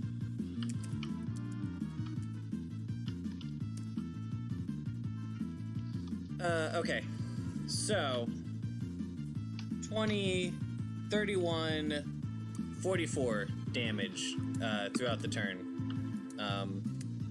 With a few explosions and a flamey in there. Who are you shooting at? This guy. Okay.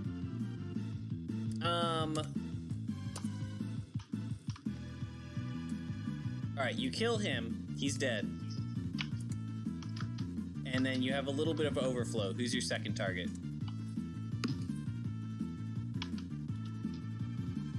Oh, fuck. Alright. You kill him too. You have a little more. You got like 1 extra arrow after you kill this guy. I'm gonna make a blind shot at this guy. Try to aim so that I can like hit him without seeing him. Like shoot it high up in the air at enough of an angle so I can hit him right square in the face. Okay, you shoot an arrow into the air and it pings into the field in the middle of nowhere. Okay. Much like that game that apparently Cody played when he was a sociopath. It always hit in the middle of nowhere, never hit somebody. So we played it well. Sabek, Wex, and Lunara have yet to go this turn. Sabek is pretty injured, but Yes. I don't think that really stops him from doing anything he wants to do. God. So he would start making his way towards considering they're the only ones with healing potions. So how far could I move in 1 minute? Like up to F, you think? One of the Fs? That's a good question. I'm gonna, your character technically can still run if you want. I've kind of just been winging it for everyone else, but if you want to actually know, you can move. Actually, your character can move a little faster than normal people, can't you? I'm checking my speed. That would really be just agility. No, it would be an ability name. Unarmored defense, extra movement. Starting at 5th level, your speed increases by 10 feet when you aren't wearing heavy armor. So you can move a total of 40 feet in a normal movement, which means you can move 80 feet if you're dashing. And so 80 times 10 is 800. 400 gets you to like Ciara. Gets you to that intersection just left of Ciara. That's 400 right there.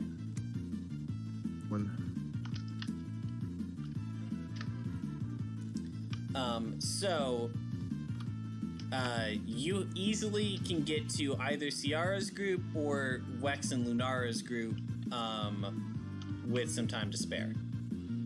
I was going towards Hogard and Gimbal because they have the health potions. I would say that's a little bit further. You can get to them, but yeah, sure. You can get to them, but that's going to be like you'll have just enough Can you get far time down to enough to us? drink. I'll have to ask for one first. Well, okay. So, Oh, God. I totally picture Sebek just like reaching into some bag and just like, chugging their health potion. No So, words exchanged. I want to set the scene that just happened. Hogard is like stealthily up on this roof like an expert sniper. He is he's like leaning down on the roof with his short bow. He's like aiming his shots, he's placing them. He's like ducking back and forth between chimneys and stuff so they can't get a bead on him. And then after about a minute of this, halfway through this, Gimbal shows up on the field to his right, just fucking cranking grenades out of this like flintlock that he's got. And then once he's satisfied himself with the number of grenades he shot out, he just wall runs up and he's like, "Hey Hogard, how's it going? Doing anything stealthy here?" And then while those guys are doing that, Sabek,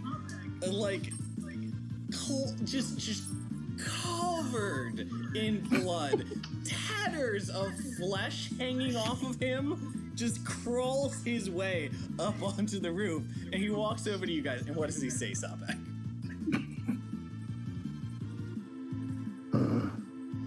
Nice view.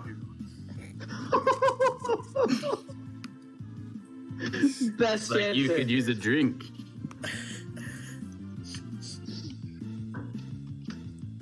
Would just take it at that point. I wouldn't really say anything. I just Okay. imbibe deeply. I kindly give Sabek one healing potion. Hold on. So who has the like big flasks of healing potions? Somebody has like a gallon or something of healing potion. Thought Hogard had that.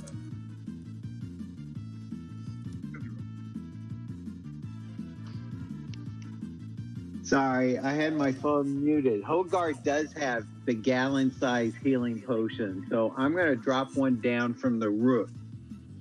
I'm thinking I'm up on the roof and he's down below. I'm up here with you. Oh, there you are. Yeah. Okay. Yeah. So the Comeback didn't actually say that. the special quality of this particular like giant healing potion is that most potions, you drink the entire size of the potion in less than a turn. This potion is big enough that you can just kind of keep drinking it, so you can actually get up to 3 potions worth of drinks per turn. There's a total of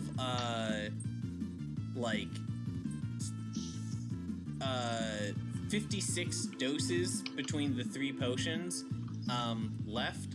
So I'm gonna say you get up here with just enough time to spend 1 turn drinking, so you can do 3 doses of healing. They heal for 1d6 plus 1 each. So 3d6 plus Oh, 1. I forgot 3d6 to roll plus my 3. healing potion as well. Yeah, go ahead and heal yours. And one more time, it's 1d6 plus 1? It's 1d6 plus 1 3 times. Or 3d6 plus 3. Am I just doing 1d6 plus 3 for me? No, for you, it's probably going to be 2d4 plus 2. Different potions, don't question it. Alright, Zai, you heal for that much. Right. Cody, you heal for that much. The double digits. Okay. And that leaves Wex and Lunara once again. So that group that's over there by F and T10, I'd like to run over and just spit poison. Hold on. Are you talking about the East group or the West group? The East Okay. group. I see who you're talking about. Alright, so No, there's the West group. I didn't see that. you can get over to in front of the building that everyone else is gathered in front of with easily, let's say, like 6 turns to spare. What's your strat here?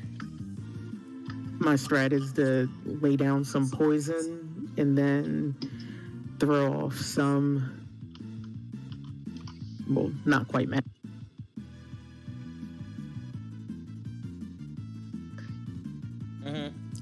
I'm checking to see what kind of spells you're using.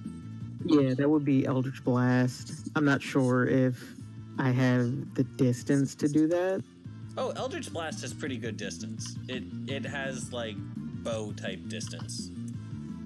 Yeah, then I would lay down fire with Eldritch Blast. Okay. Eldritch Blast, at 5th level, you do 2 beams per turn.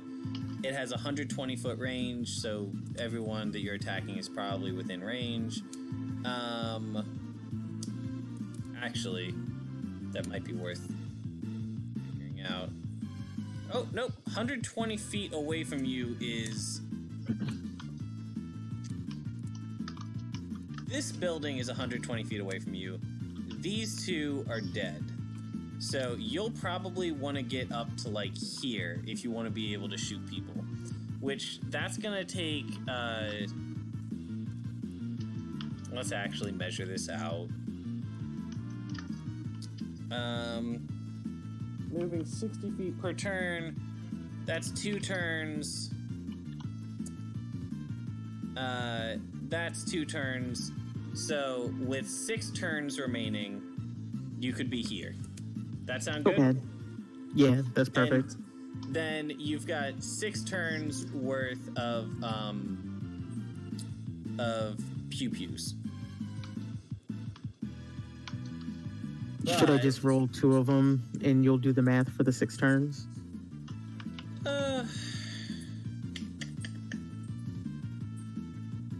Go ahead and roll 4 to give us a better sample size, and then I'll triple it. Okay. Cool.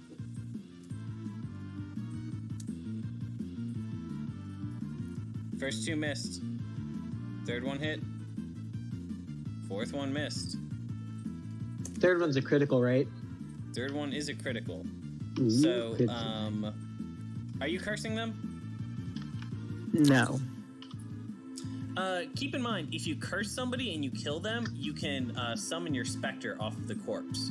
So that's right. Even though cursing them might not, like, this might not be a particularly, like, boss kind of guy to go after with your curse, getting my spirit would be worth off it. of it might be worth it. Yeah, let's go ahead and confirm curse. that you do, in fact, need to have him cursed in order to do that. Okay. No, it's starting at 6th level when you slay a humanoid. You don't have to curse it, so never mind. Probably don't want to curse this guy then. Nope, definitely don't want to curse then. Okay, so you're going to do 10 damage, and across 3 turns, that's going to be 30 damage. So,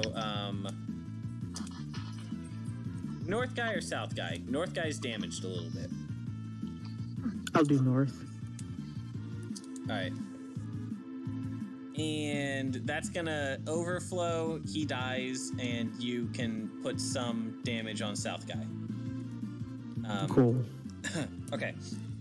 So you've hurt south guy. But since you have changed the flow of events and you're now within his range, he's gonna get a few attacks on you as well. Okay. So let's say he's gonna get oh boy. Sorry about that. Look at that. It was automatically high volume. I just added a new song. It's a good song. Just scared the shit out of me. Apologies. This guy's only gonna have, well, okay, so there are 2 of them attacking you. So I'm gonna say you get a total of 8 javelins thrown at you during that span. Okay. What's your armor class? It's pretty low, right? I actually don't have anything written in my AC, which I don't think that's accurate. Yeah, that's not accurate. You have some armor class. I would have some, yeah. Jeez. All right, so base AC is 10. Then you've got -2 from your dexterity. But then you're wearing a breastplate, which is pretty good armor. So let me see how that modifies it.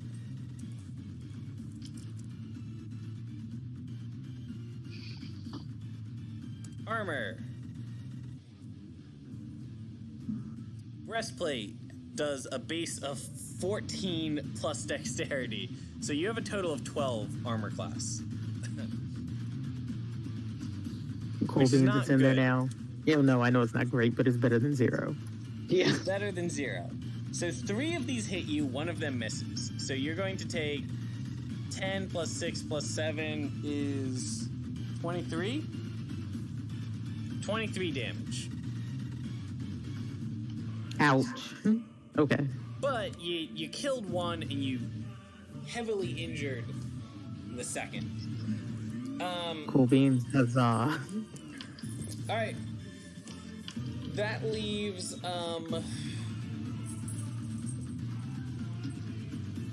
just Lunara, right? I think so. Okay. What are you doing this turn?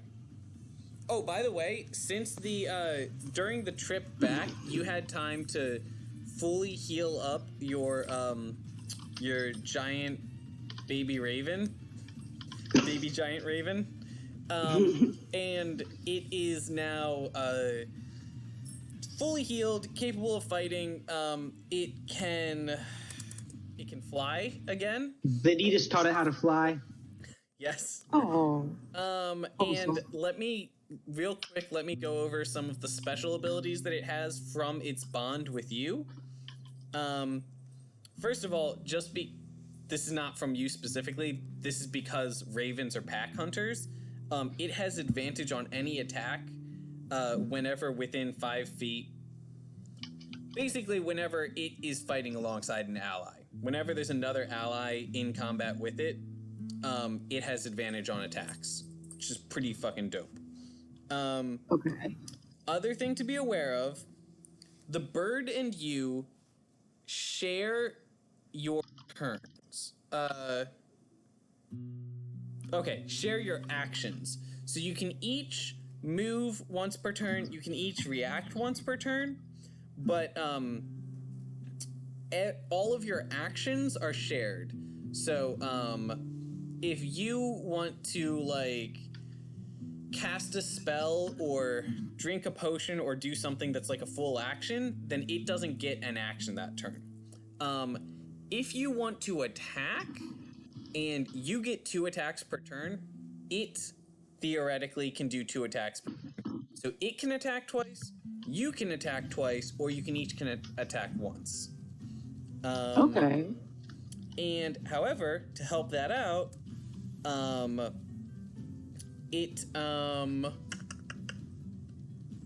if it is not attacking this turn, it can help an ally dodge or disengage as a bonus action. That help an ally is a really big one because that gives an ally advantage on some attack or some action. So basically, every single turn, if you're not attacking with it, it can be giving somebody advantage on something. Or it can be dodging or disengaging for like survivability. But that's a big thing, is like either you're sending it out and it's attacking in some place that you can't be at, or it's giving you an advantage, or it's attacking on its own, but it has advantage because, you know, it's like tag teaming with another person. There's a lot of flexibility there. Okay. And then the last thing is Ranger Bond. It cannot die so long as you are alive. It can be knocked unconscious. Okay. All right, you got the basics of that? Yeah. We'll pick up the rest as we go. And then in terms of like actual attacks, it's got a beak, it's got talons, and if it attacks with its talons, it can also steal an item. Like it can grab things with its talons. All right. We'll get a feel for the mechanics of it as we go on. For now, what is What's your game plan?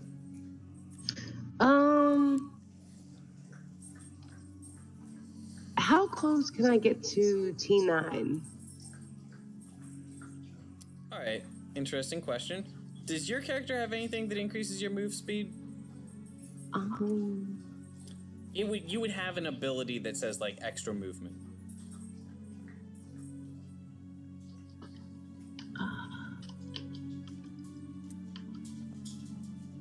I don't think so, no. Probably not.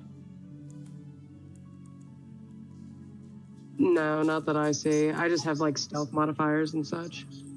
Okay. So, assuming you're doing a dead sprint, that would be 2 turns. I'd like to go in stealthy. I was just wondering if it would be possible for me to go in, grab that dude, and sneak him out a back door. That dude is already. That dude is already fucking running. That dude is like. That dude is running probably towards you, so you can meet him. Oh, okay then. Oh man, I have to walk my dog. He just did the I need to poop sign. He has a sign for that? Yeah, and he's actually getting pretty good at it. What we did is we hung bells on the doorknob, and when he wants to poop, he walks up and he nudges the bells, and it makes them ring, and that means, hey, I want to go out. Okay. So, Lunara can get, like, this far in 3 turns. You could meet up with him. Your Raven can move faster than you can, I'm pretty sure. The Raven has a fly speed of 60 feet, which means he could theoretically move 120 feet in a turn. But no, not if you're also running. So it could just keep up with you. So yeah, I'll keep him with me. So 3 turns is gonna put the 2 of you there. Then you've got like 7 turns left to figure out what to do. I'm gonna walk you in a second. Well, since this guy's already fleeing, I don't know. I think I still want to head towards T9 since I already halfway came here, but I just kind of want to scope the area out. I don't want to engage them since nobody else is here. Okay, so here's what I'll say. For the remaining minute, you and your Raven, oh, I never established, okay, that's, yeah. You and your Raven are able to scope out the area in the next minute and come up with a game plan for what you're going to do next turn. I'm gonna go walk my dog, and then I'll be back in a minute, and then we'll start the next minute of the battle. Nice. Sounds like a plan.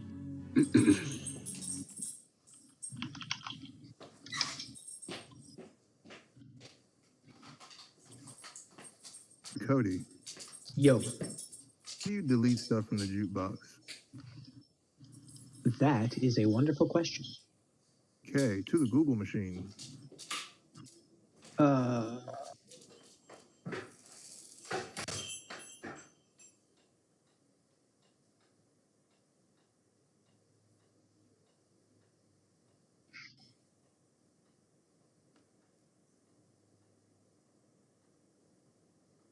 It's weird. There's an options thing. If you like to the side, it looks like little 3 bars, but I'm clicking it and nothing's happening. Yeah, it says right click. Huh. Oh, you right click the title and then there's delete item. Ah, there we go. Nice.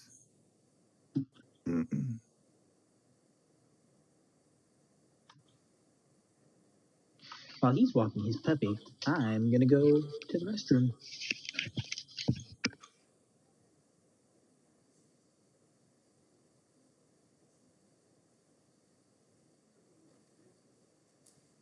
How you holding up there, Zai?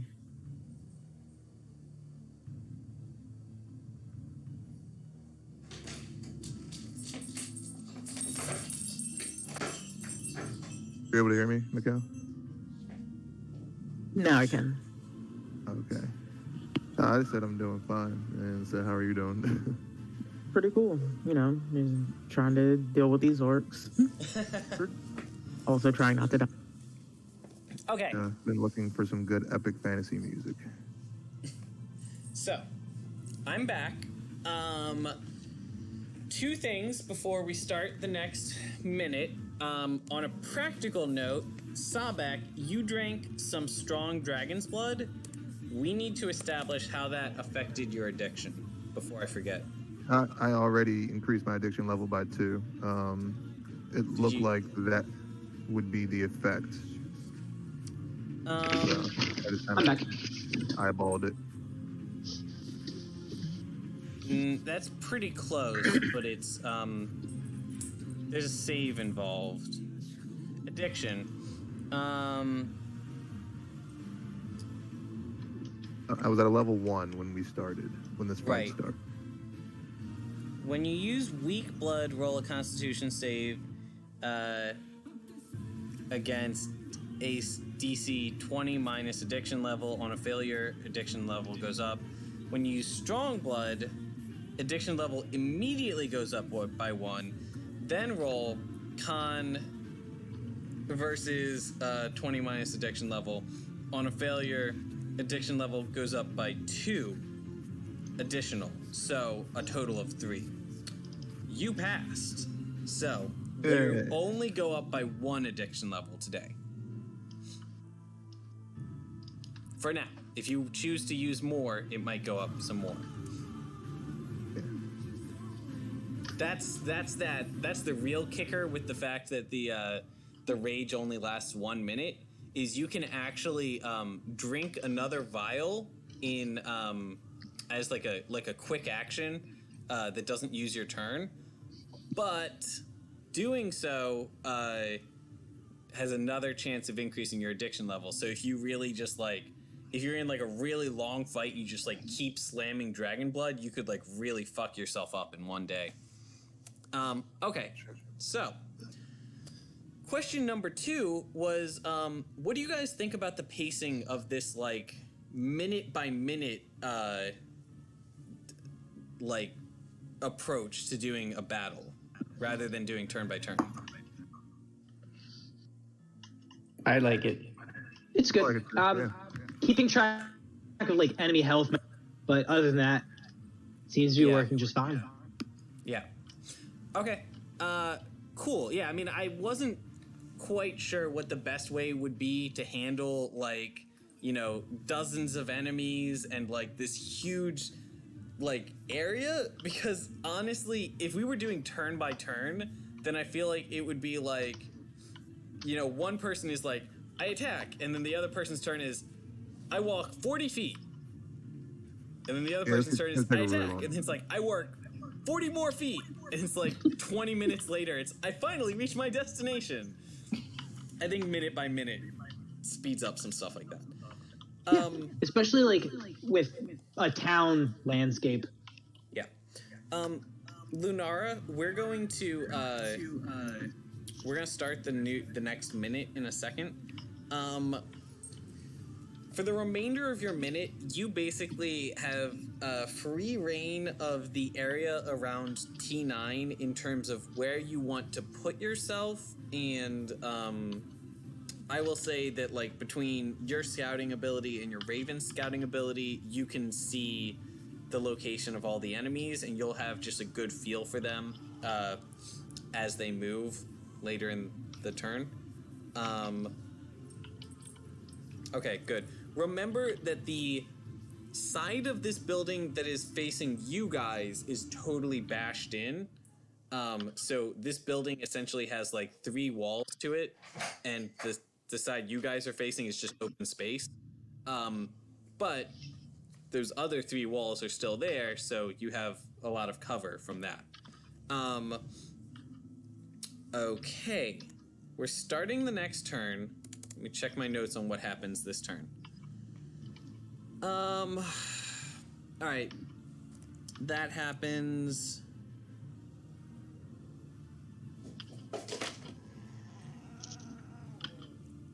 Wow, can you guys hear that? I heard something.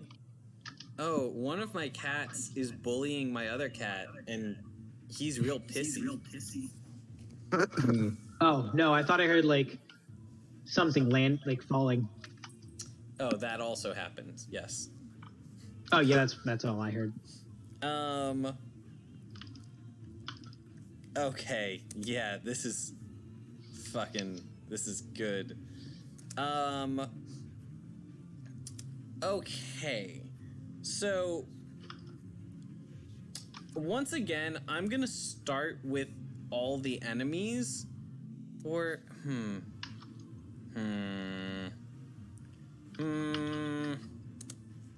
All right. I probably should have done this last turn, but I'm managing a lot of things right now. Bear with me. People who are on the east side of town, between sometime in the last like minute, like between last air quotes turn and this turn,